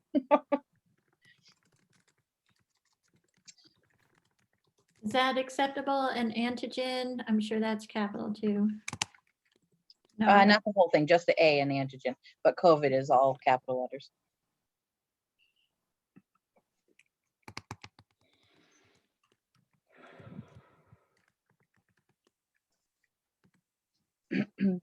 Okay, so why don't we just take a minute just to go through this? Can I ask one other question? In all cases where it says the select board, could it say the town of Shutesbury? Well, we're adopting the policy. We're the ones that make the rules. If you want to wait till Right, town but if you meeting, sign it, you're implicating yourself. I'm not afraid of implicating us, but Yeah, I'm not either. I mean, this is our policy. It's not town meeting. all right, okay. That's a minor point, but I would say it the other way. Good but that's fine. question. Yeah. Okay. Any other edits? I mean, we can always go back and revisit this if we find we need to tweak it, but I think it's important to go ahead and I think do it's it. stronger now. Yeah. So is there a motion? You just want to change the date at the top. Oh, change the date. Once Becky changed that, I make a motion that we accept the amended COVID policy for Shutesbury employees. Is there a second? Second. Any further discussion? Okay. All those in favor? Makepeace O'Neill, aye. Wait. Wait. Sorry. Yes. I see a hand. I just wanted to. Yes. Sorry, I just wanted to clarify a few things. One, as a high-risk individual who is right next to the front door in a very unventilated space, I really appreciate this. Two, in terms of the public records question, I've been looking at the public records guide, and while I don't think this has ever really been specifically addressed by the courts, I am very comfortable saying that vaccine records are an internal personnel issue, and therefore if people were to show us their vaccine cards and we were to check off a little box on a form, that would not be a public record. Thank you, Grace. you. So any further discussion? How will this get implemented? That would be the only question I would have. Now we've passed this great thing. I think or we sign discussed. it and it's emailed to all employees. Right. Yep, and it's And it's- posted in all town buildings, and I should have a department head meeting to review it. Right. And it seems to me we ought to clue in the Board of Health in this deal too, since we're asking. We have gotten a copy of every draft. Great, um, thank Okay. you. And they've approved them to date. We'll see what they think of this one. They meet tomorrow night, and they will review the amended one instead of the draft they got earlier. Becky, can you add a period after submitted on the third bullet from number 4? Yeah. Thank you. Sure, thanks. Actually, there should be periods after the first bullet, in this, right? Yeah. All the bullets should have periods. And then just change COVID to capital letters.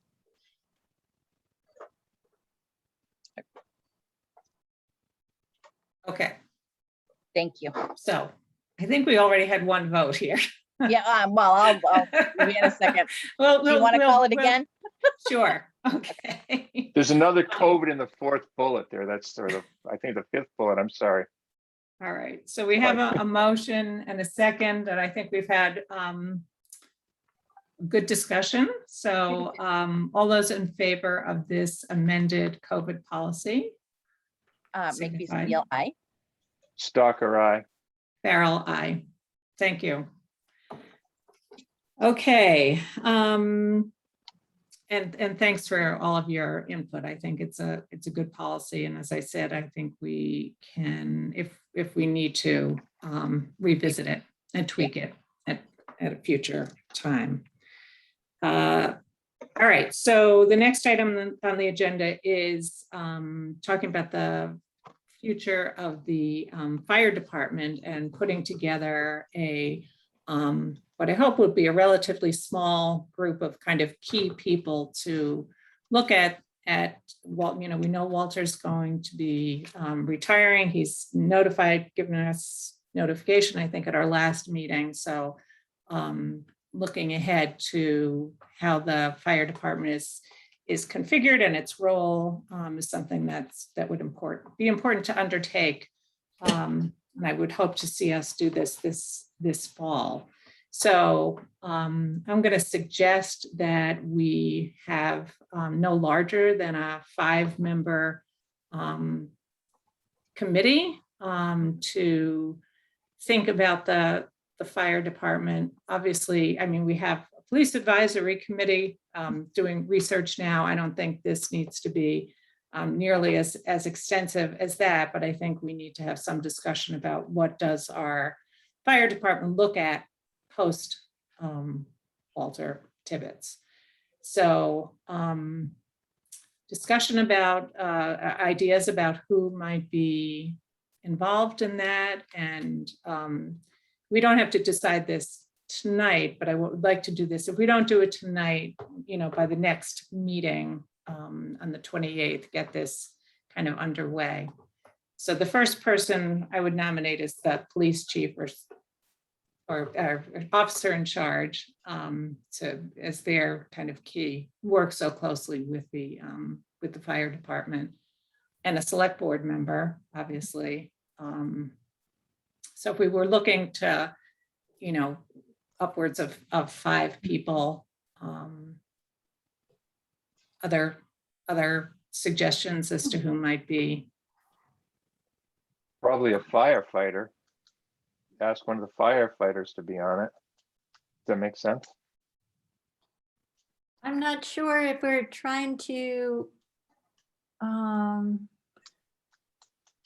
think I would recommend that the fire chief and the town administrator both be ex officio. Mm-hmm. Okay. And yeah, if we had a firefighter, I want to make sure that it's, you know, that with having Walter there, we know what has to happen, what has to be covered, but we also have to look at things in a new way. I think 3/4 of all the calls were medical, that in the presentations that Walter has been making over time. And I think, you know, I'm don't know of having an additional firefighter, or maybe, I'm trying to think if there's anybody on the finance or another. How about the Board of Health? That there might Yeah, be that- somebody in the Board of Health who. That's what just popped in um, my mind was the Who has Board of- medical background. Like Arlene is the one with medical background. Wim has medical background too. I mean, Wim's works, he's Oh, a I forgot doc, he's PA. on the- Yeah, yeah. So we Yeah. have two possible candidates. Okay, so we have a Um, select. They're gonna have board to start member. coming to meetings at Board of Health. They're getting all this stuff done while they're not here. Yeah, so Board of Health, police. Select board. Select Board. Do we Uh, need anybody else? Typically, we always do finance committee and personnel, but I think this expert.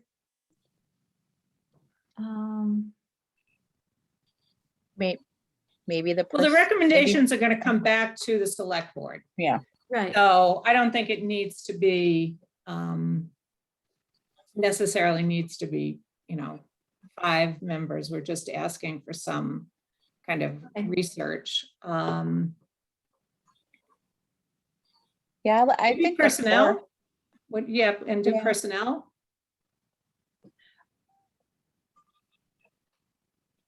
Does that make sense?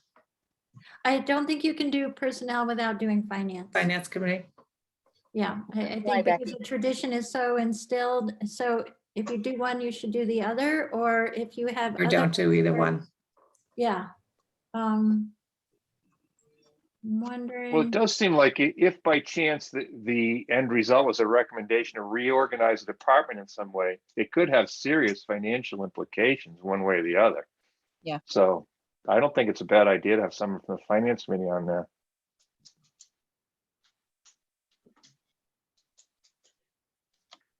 Okay, I'm okay with finance committee and then add personnel too.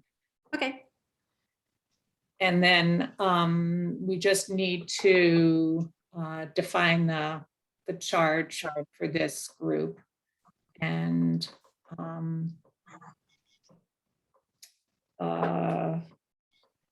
so do we want to vote tonight to establish it, and then at the next meeting Charge. the charge and the I can work designations? That makes sense to me. meeting. Okay. All right, so I'll make a motion that we establish the fire department. What do we want to call it? Study committee. Configuration. Study committee, okay. All right, I make a motion that we establish the fire department study committee. Do I hear a second? Second, Any further discussion? Okay, all those in favor? Makepeace O'Neill, aye. Stalker, aye. Farrell, aye. Okay, so at the next meeting, then we'll have, I'll work with Becky on doing a charge for the committee, and then maybe we can have some names. Okay, moving right along. We're only about an hour behind now. So we have to take actually, I think 3 votes this evening on redistricting, and Grace has gracefully joined us to just tell us what we're voting on. I believe everybody got copies of, and this is pretty pro forma, Grace, if I understand it correctly, but it's something that we legally have to do. So just tell us what we're voting on. All right, so this is redistricting. We haven't done this for 10 years, so congratulations, everybody. This is exciting. Shutesbury is a single precinct town. Because we have less than 4,000 residents, we don't need 4,000 voters. We do not need to be more than 1 precinct. Basically, all we're saying is everything is the same as last time. We have a map that was prepared by the Secretary of State's office. It's just 1 precinct. it's the whole town.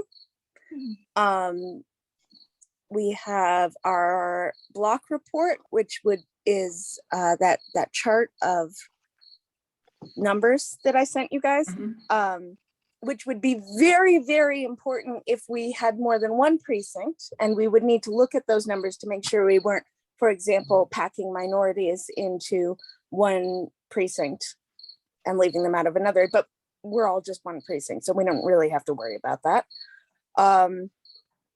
And then there is the town boundary description, which is referring to, if you have ever seen those kind of short rectangular rocks with sometimes very faded carved letters into them on the side of the road in a few places at the corners of town. Those are our official town boundary markings. They've been there forever. And we are once again just submitting the same boundary description that we submitted last time and the time before. Great, very clear, concise description. So we have to vote on each of those three things, as I understand it. Or can we do vote in a not block? believe so. I think you could vote, because what the law says is vote on the materials. Okay, all right.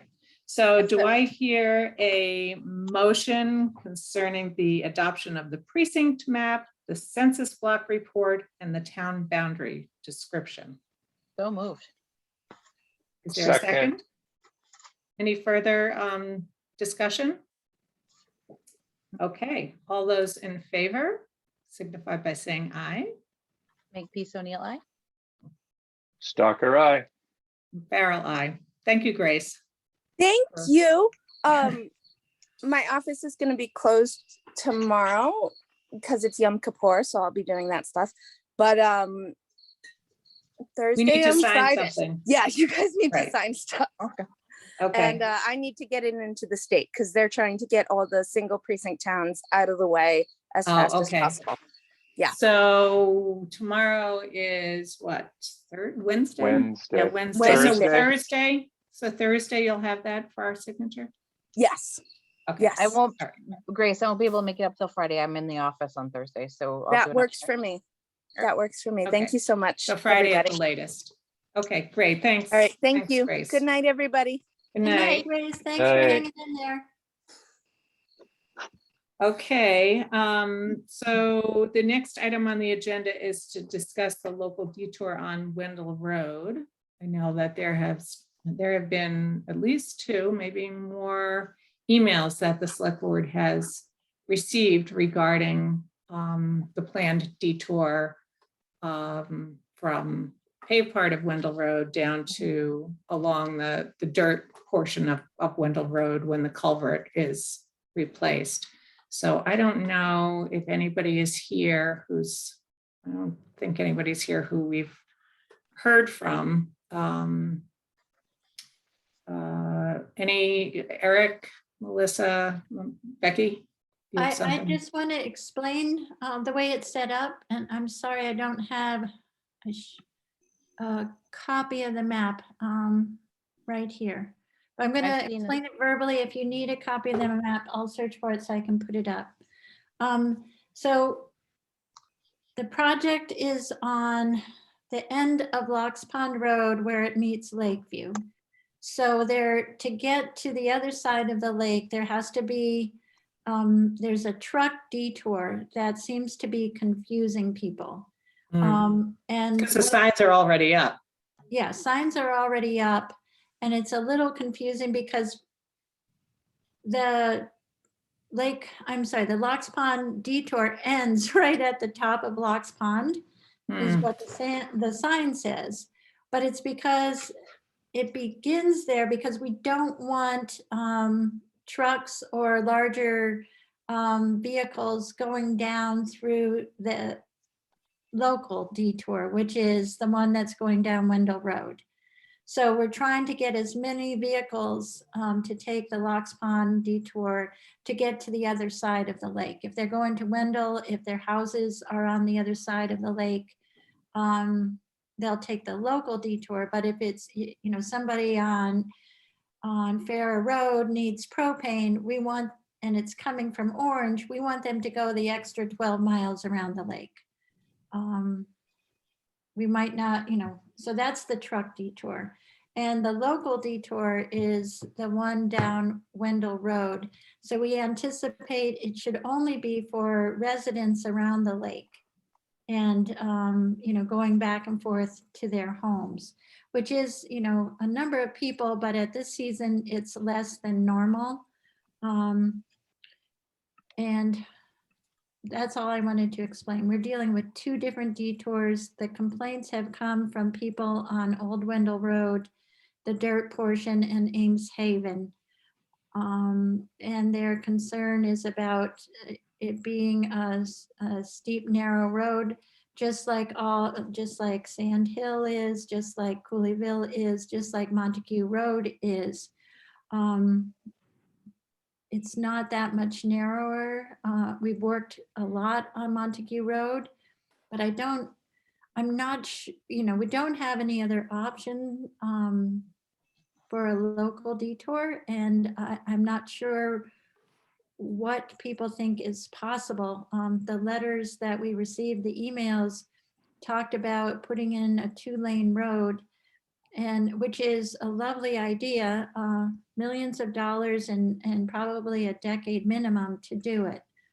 So as far as addressing a current issue, if anybody has helpful suggestions, I think there was one person who did have one recommendation that was helpful. So I just wanted people to be aware there's two different detours. We're not sending everybody down Wendell Road. We're trying to get all the larger vehicles off of it. Is Montague Road used at all as a detour?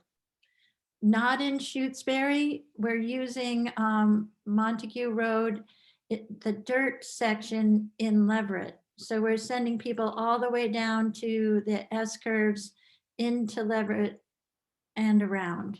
It's about a 20-minute detour. And how long do we expect the detour will last? I was originally told a month, and then I was told up to 2 months. So we're looking at potentially some winter weather related, potentially. If it's 2 months. The project at this point is not permitted past November 15th. Okay, all right. And yeah, go ahead, Eric. Well, just what if we had Montague Road except for local traffic? What if we said Montague Road, would come out by the co-op there or whatever? It could take Montague Road what if Montague Road was part of it? I'm just concerned about.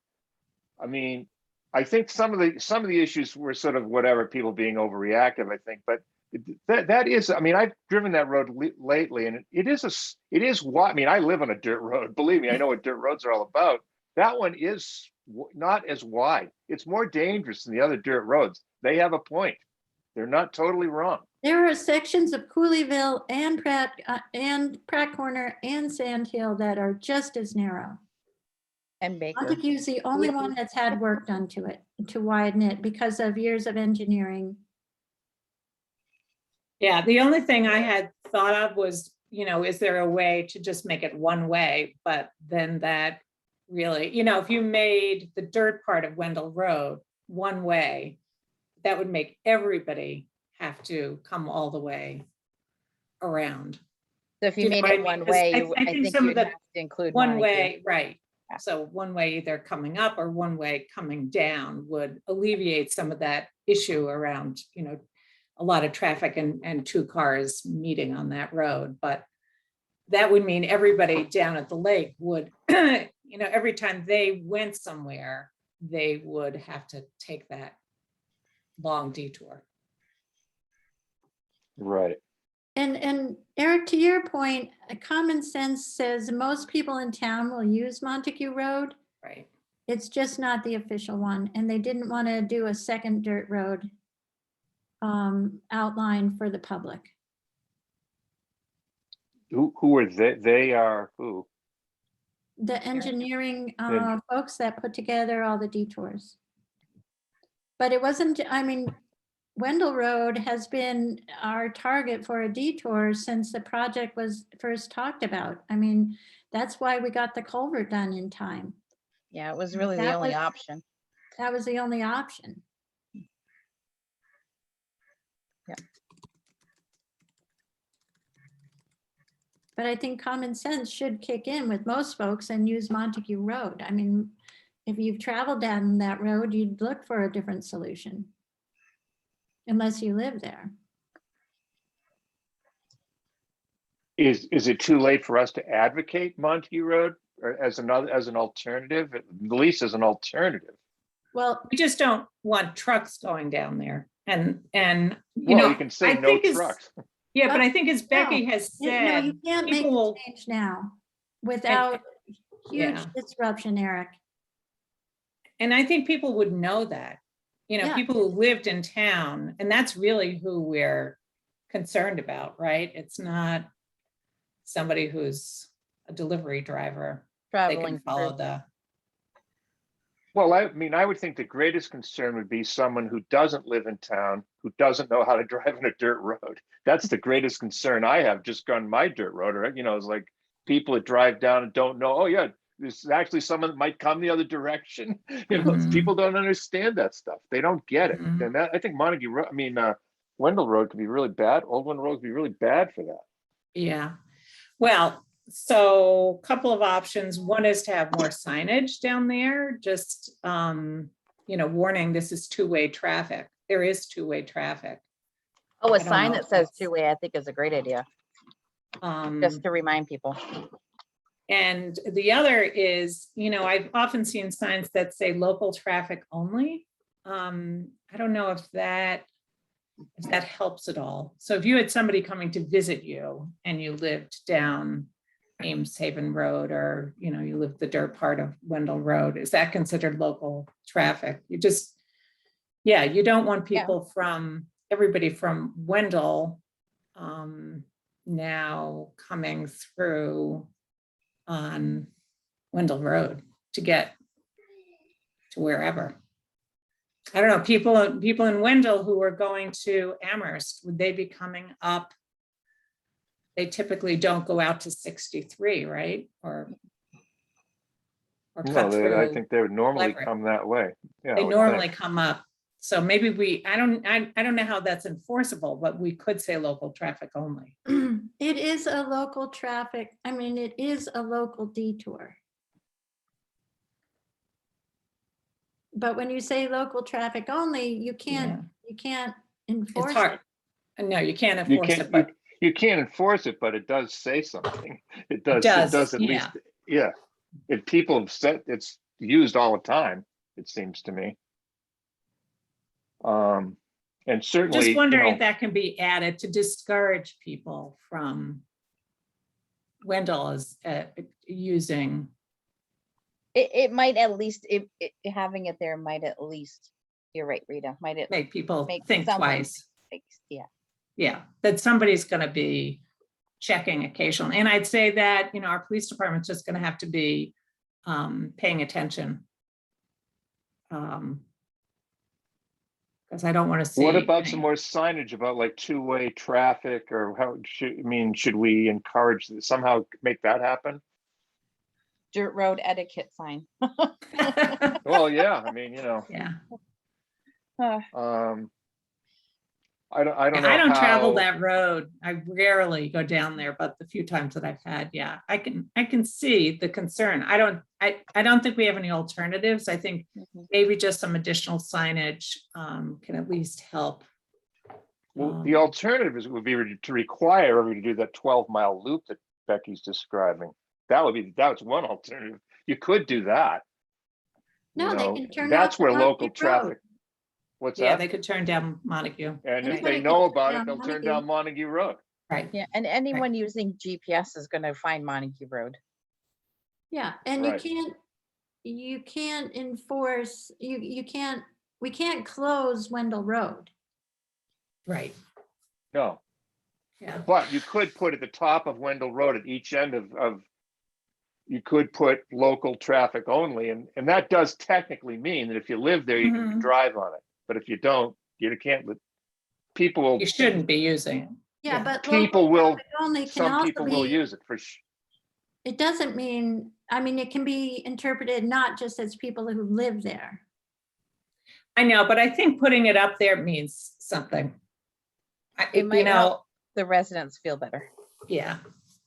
at the And it very. might discourage some people thinking, what am I gonna, I could be hitting a dead end here too. right. Well, that's a good point, Rita. They don't know what's in the middle. Right, right. That's a good point. People are looking for a cut through.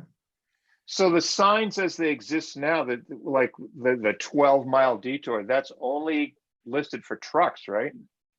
Yeah, mean, that's could a we- truck detour.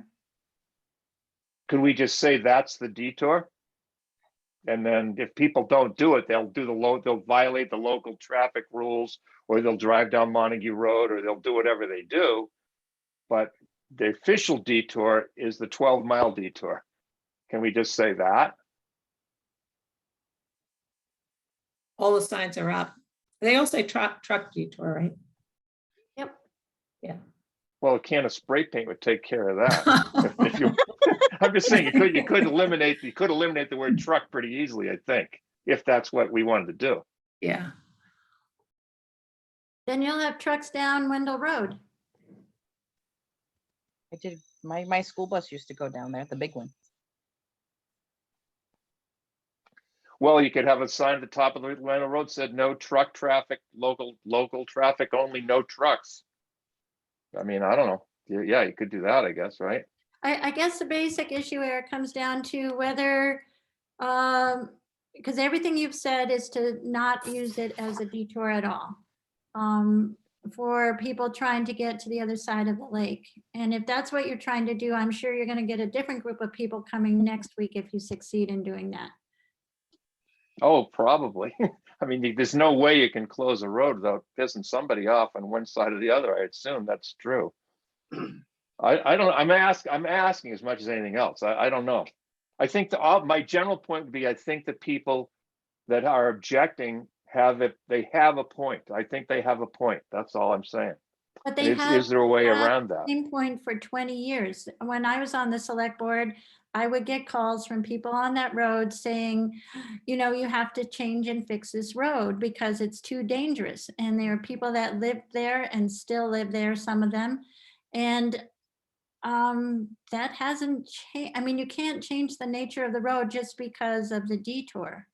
I mean, those decisions we have to start addressing our dirt roads on a monumental fashion. I mean, to say that we can't have a local detour to get one project done. I mean, what if you were to upgrade Wendell Road or all the dirt roads? You're talking tens of 20, $100 million probably.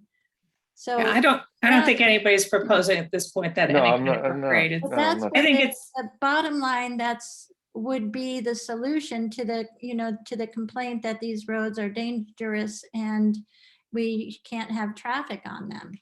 Yeah. I think what people are objecting to is the high level of traffic they're expecting to have. That's what they're objecting to. Not that, I mean, I live on a dirt road because I like the funky road aspect of things. If you paved this road, I would not like it. I would be unhappy. So I'm not advocating that at all. But I don't know. So the thought I have is I mean, we won't know how much traffic is actually using it, right? Until they're using it. And we're heading to the spot where the lake isn't being used as much because cooler weather is on its way, right? Too. So that some of that traffic's gonna slow down. So I don't, maybe should we try the local signs or see what works out, and then we can always come back, and if we need more signage for some reason, we can add it if we're speeders, or I don't know. Those are just my thoughts as we were talking. Like how much traffic is actually going to use the road, we don't know. I think if we could add the signs at the beginning, it's better than trying to do it later. Right. You don't want to change it. Yeah, and so the You can always signage about, remove them, I suppose. You can always remove them. right, right. So local traffic only, and then it's kind of warning dangerous curve ahead or oncoming traffic or something that could be put in the sort of more, the more narrow parts of the road. I think that's a good idea too. So do you want to So report how- back to us, Becky? What's the timing now? Or has the National Grid stuff gotten straightened out yet? No, Like, no. I was gonna, do you want that part of my report now? no, you can give it when you're doing the whole thing. Okay, so maybe you can come back and just think through some additional signage and just ask. I don't know if it's the engineers or who does that, the highway department.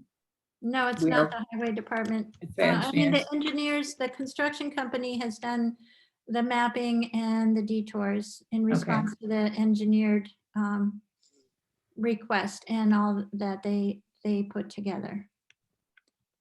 But if we were to add some stuff, that's not. We doesn't- already have.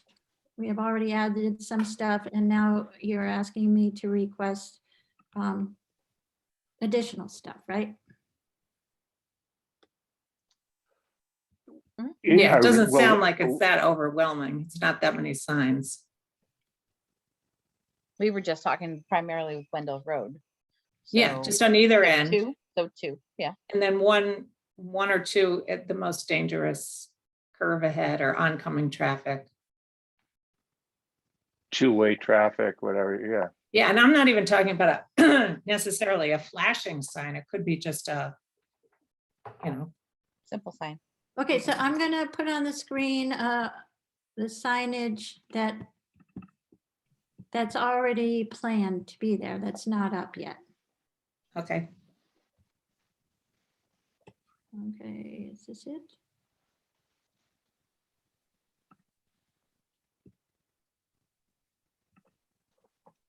Can you see that? Can you guys see that? Yeah. Yep. So we've got the one lane road ahead. That's going to be out there. We've got rough road that's going to be out there. Road narrows that's going to be out there. And then the regular detour signs. So other than that, you wanted to add local traffic only at both top and bottom. Mm-hmm. And where does the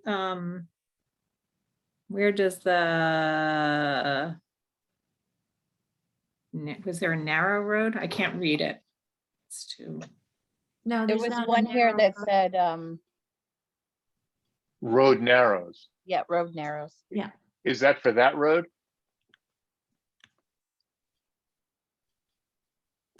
Oh my God. Yeah, so when you say just add one here and there and there, Yeah. like, okay, sure. I've never That's seen a this map. Oh my God. Sign explosion. Yeah, Oh, yeah, so yeah, here is Wendell Road Yeah. going down this way.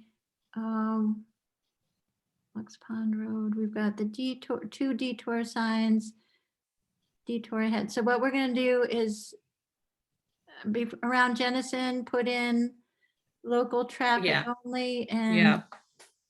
here where the detour sign is. And yeah, Locks Pond Road closed to trucks, utilize truck detour. That's going to be at either end. Mm-hmm. Okay, so those 2 signs, was there another one? Well, it's just if there are any points along Wendell Road, as I said, the dirt part of Wendell Road, I don't know where those, I know there are a couple of scary places where if there's oncoming traffic, if you're not familiar with it. So is a road narrow sufficient for there, or do we need? something else. Caution two-way traffic or Yeah. something like that. Yeah. And I don't know what, where those need to be located, because I'm just not. Yeah, I know where you're talking about. Yeah, so people, young drivers have always had trouble navigating this road, Mhm. but I'm sure some old drivers have too. Or some cement trucks have. There was a cement truck that rolled over when I was a kid. I remember that. and the trash trucks go down it as well. Hey. And because they don't have the school bus go down it, you've got school kids coming up the road. Where is the sense of adventure and not going down there with a school bus? Yeah. Yeah. So we'll see what happens. Yeah. Okay. I will try to get more signage up, and then might not be a rush, unfortunately. Okay, well, we can hear about that in a minute. So let's do the appointment of the land use clerk. So we have a person that it's Lisa, and I wrote down her name. Stratford, who's currently works in the town of Leverett and is gonna part-time and She's has the been town clerk and secretary to the select board in a Okay. 20-hour position. All right, so this is her third job. And it's a 20-hour position, Becky, or 18? It's 14 to 19 hours. Okay. And she has been interviewed and approved, so we're just kind of giving the final stamp of approval. Yes. Everybody was comfortable with her? Yes, they found her very competent and knowledgeable. Her concern, which she's been upfront about, was she's comfortable with the ZBA and the planning board. As town clerk, she has interfaced with those two quite a bit.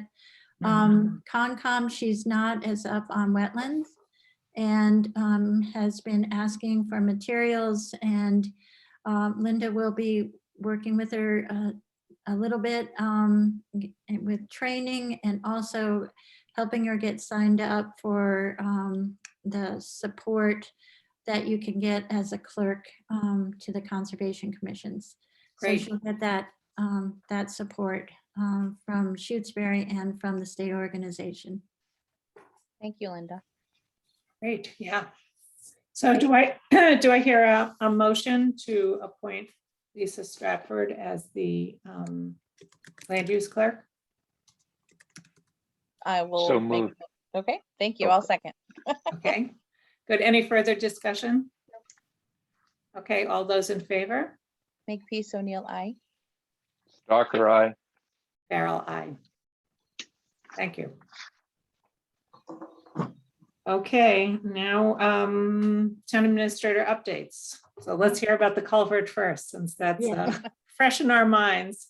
Well, the issue is maintaining electricity to the house right at the base, the mouth of the dam. It sounded like a simple request when we originally talked to the contractors at the pre-bid meeting back in May, or that they made it clear that the wires and the poles were going to have to move about 5 feet, or else they would not be able to get their large cranes in to seat the new culvert where it has to go. So prior to that point, the engineering firm had reached out to National Grid saying, we're going to be doing construction in this area and this pole is something that we're going to need to move. That was fine, but off another pole, it has to be, they have to use these extending bars to push it out and not just remove a pole, but also push the wires out that 5 feet. And that started a more complicated problem that because there's two circuits that come together at that point, to move both of them eliminates the electricity service to the house right on the corner. So there was a meeting yesterday to figure out how to run the electricity in from a different place so that they can do what they need to do with the pole. So now the electrician is waiting for the final design from National Grid to move the service for the D-Strump property. And then they can do the moving of the poles and all that. Our representative is Scott Farrer with National Grid. He's Shutesbury's official representative, which I'm sure he's not thrilled to be right now, because the way they do things, they don't prioritize one project over another. Everybody's just supposed to wait in line till they come up. So that being the case, worst case scenario, it could be a month before this could happen. I am pushing Scott. Scott is pushing them. I'm going to try to talk to the electrician tomorrow. I'm trying to figure out if adding the state reps push on this can make any difference or not. Scott has already promised to do everything he can. And I was hopeful that it could be done, within a week from now, but I'm starting to lose hope. And I have to sit down and talk with our engineers to find out if the worst case scenario does develop, what it means for the project. So here's a question, Becky. You said they only have until November 15th. Right. Once they break ground, what is their timeline? So say they break ground next month on October 15th. Is the month enough? Ideally, it was going to be 6 weeks to 2 months, which puts them past their deadline. Right. Today is. They've already should be starting today to hit that deadline. Right. For 2 months. And it's winter. So there could be a breakthrough this week if the designer really gets it done and the electrician gets out there immediately, and we go to the legislators and push them to get this done, because it is a priority. It's not just an ordinary job to wait in line for a number to come up like we're at the deli. This is critical in so many ways.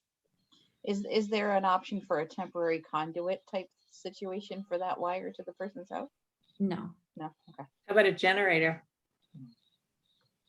Good point. It still means they have to move everything. Yeah. No, That I understand, but I didn't know if they could just do a conduit to make it a little more easy, stick it in a pipe, They have quite a few regulations they have to follow. So, so hopefully we can get a better answer by the next meeting. But I will find out worst case scenarios and what they mean. How many days would it be down? Would they have to move the thing permanently for the entire project, or just while they're dropping in the culvert section? They wouldn't put the pole back until the project was done. Because I know, but the crane that they're coming in when they put in the concrete, right? That's going to be a smaller portion of the project than the whole thing, right? They can't put the concrete until they've gotten it dug up and such. So but that they have to excavate everything, and they can't excavate until the pole is moved. Okay. So I was thinking with Rita's idea, if it's going to be something that was like a few days, a generator would work and National Grid can pay for it. If it's just going to be a smaller section of the project, and not be the whole project, there's going to be, say, a week that they're going to have this crane in there dropping and doing things, adjusting things. Maybe, the generator option might be an option, but maybe not.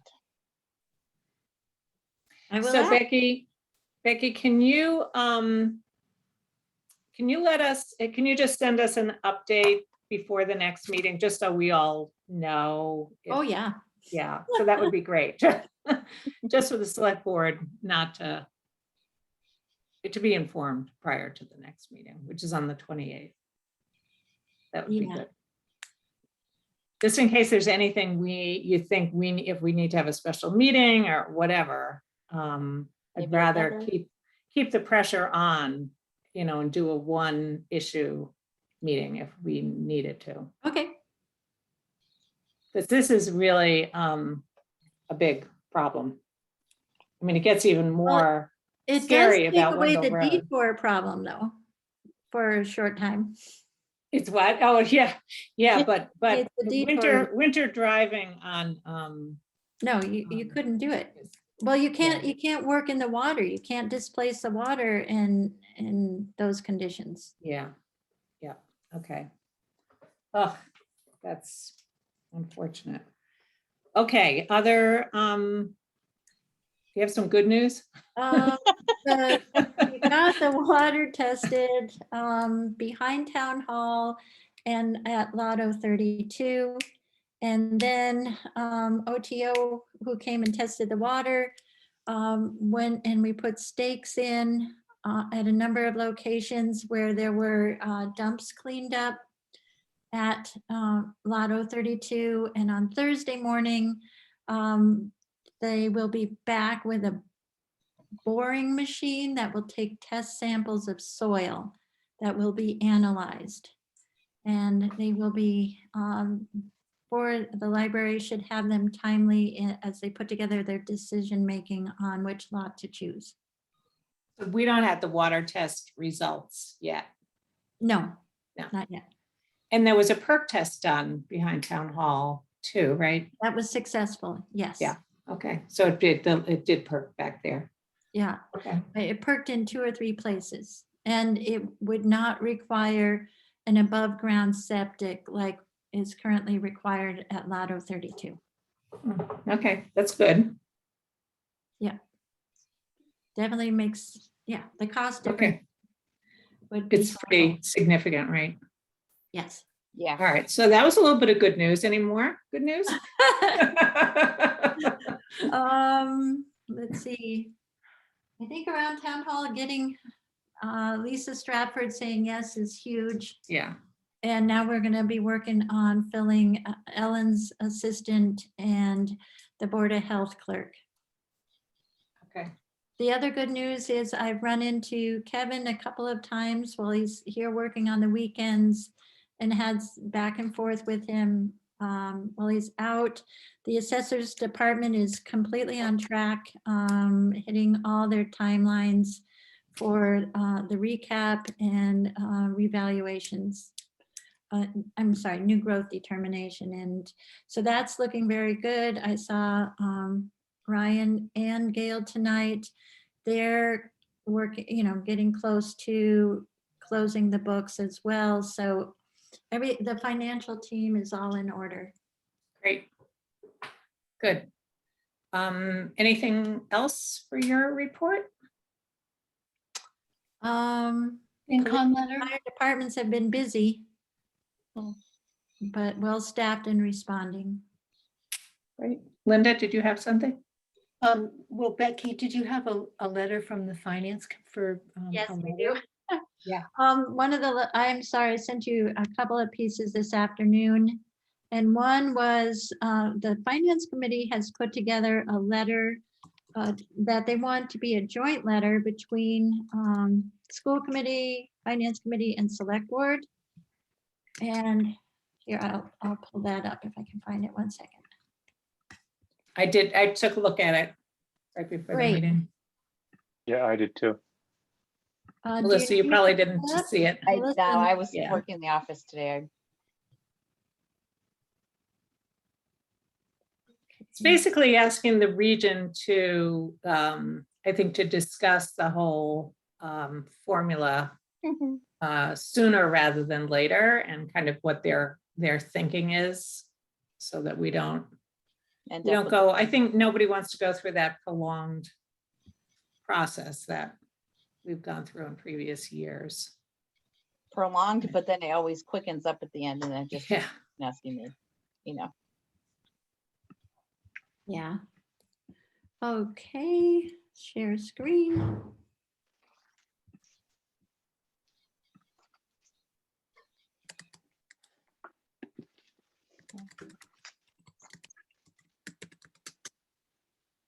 Yeah, and I guess they were also asking for some training or education. Yeah.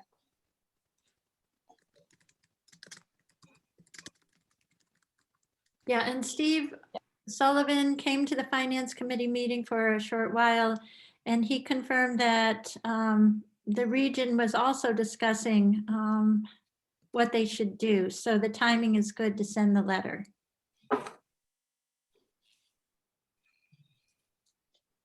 And I've sent it to the school committee for their review on Thursday. So the question before us right now is, should we sign this letter basically? That's what it's Yes. asking Yeah. for? Yeah. Yeah, if you So- if you're okay with it the way it's written, or if you had any edits, this would be the time to make them, and then I could let. But if you don't have any edits, that'd be perfect. I think it's fine myself. I mean, like having it. read it earlier today. You okay, Melissa? Yep, I'm good. I see it. Thank you. Thank you. So do I hear a motion for us to sign the letter? I make a This motion joint that letter? we sign the letter in conjunction with the school committee and finance committee. Is there a second? Second. Okay, any further discussion? All right, all those in favor? Make peace O'Neill, aye. Stalker eye. Carol, aye. And so we need to come in and sign that one too. Yes. Okay. Is Friday okay on that one too, or do you want it signed?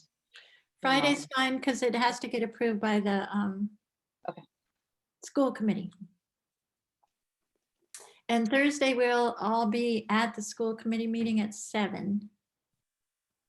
Right, so that's just a brief, we're just there for the appointment of the school committee. Yes. And I forwarded today letters from all the people that are, all the Interested. applicants. So there are And 4 make sure applicants. You read the Okay. letters prior to the meeting. Okay. Great. All right, anything else, Becky? The Linda? minutes? Yeah, no, I knew we had to do the I have minutes. one quick thing. Oh, that's right. Okay, is it Yeah. okay? Becky?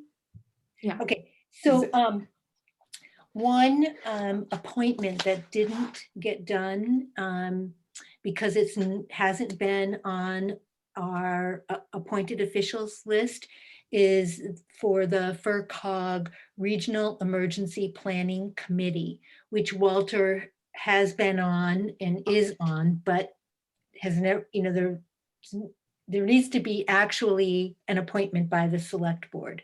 So if you could please appoint Walter to the FERCog Regional Emergency Planning Committee, that would be great. I'll make Okay, a motion. so- I'll make that motion. All right. Go here a second. Second. Further discussion? All those in favor? Make peace O'Neill, aye. Stalker eye. Carol, aye. Thanks, Thank Linda. you. And Linda, do you have the form that the select board has, that Rita has to sign? For that? Yeah. Actually, there is no, the select board doesn't need to sign the form. We just need Oh, to. Walter signed his own. Walter filled out all the, it's just name, address, that kind of information. Yeah. But and we just usually verifying do it that. after it's approved, not without approval. On the Right, other but ones. we would just need to, reverse order of how we do it. So, yeah. Okay. Ooh, sorry, my cat is pestering me. He's like, this has gone on long enough. Yeah. Okay. Yeah, in honor of your cat, we're going to wrap it up now. Jumping just because he's poking me. Tell him just to wait for the minutes, please. Yeah. Okay, so we have 2 sets of minutes to review from August 25th and August 31st. So do I hear a motion to approve the select board minutes of August 25th? So moved. Second. Any discussion, any edits to the minutes? Okay, all They those look in good to me. favor? All those in favor of the August 25th minutes? Make please peace say- on aye. Okay, Stocker? Stalker eye. Farrell, aye. And we have the minutes of August 31st. I make Do a we hear a motion, we accept motion? the minutes of August 31st, select board meeting. I hear a second? Second. Any further discussion, changes? Okay, all those in favor? Make peace O'Neill, aye. Stalker eye. And Farrell, aye. Okay, I think that's it. Linda, have we forgotten anything? Oh, not that I know of. Good, good. No, Tell your just- cat it's just- over. Oh, yeah, just a reminder. There if is you- one you thing have I'd an say about those, article- just if the you're gonna have sign an thing article, occurred to it- me just very quickly. Oh. If you can't get them, Becky, to make the signs, we could probably have them made by the person who makes signs like for the Green River Festival that are really cool signs that, you know, for probably very cheap. But she could make a sign that's a two-way traffic or whatever we want to say. Are you within 100 feet of this person? No, Okay. I don't know I don't even know who the person's name is. Oh, okay. I was afraid you were volunteering somebody. Oh, no, I'm not volunteering anybody. She would probably want money to do it because that's what she does, make signs for a living, but we wouldn't need very many of them. And I suspect frankly, they would probably be more looked at than signs that are those official highway looking signs everyone ignores. People So ignore it. anyway, Are I just you throw that saying out there. If you can't do it, Yeah. can't get them to do it and we want to do it, that's Tim another option, can- that's all. Tim has a source for signage that I'll probably Oh, end okay. up going to instead of racking up more money Yeah. with the Yeah, the that same seems company. reasonable. And That's cool. those signs, That's good too. the ones that we requested could be used multiple times by Tim if he ever needed them to. Yeah, yeah. That's right. Linda? I might steal that local traffic only one, put it up on top of Cooleyville Road when it's not being used. At home. Right. Okay, I know we're getting punchy now. Nobody's had dinner I yet. know.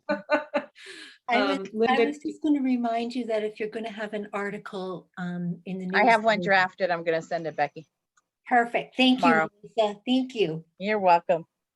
I call these kind of meetings Amtrak meetings, meaning they're like 45 minutes behind schedule. I like that. Okay, do I Amtrak. hear a motion to adjourn this Amtrak meeting? I'll make a motion to adjourn. Second, Second. all those in favor, aye. Aye. Aye. Aye. Okay, thanks, everybody. Thank you. Good night. Bye. Okay, Bye. good night. Good night.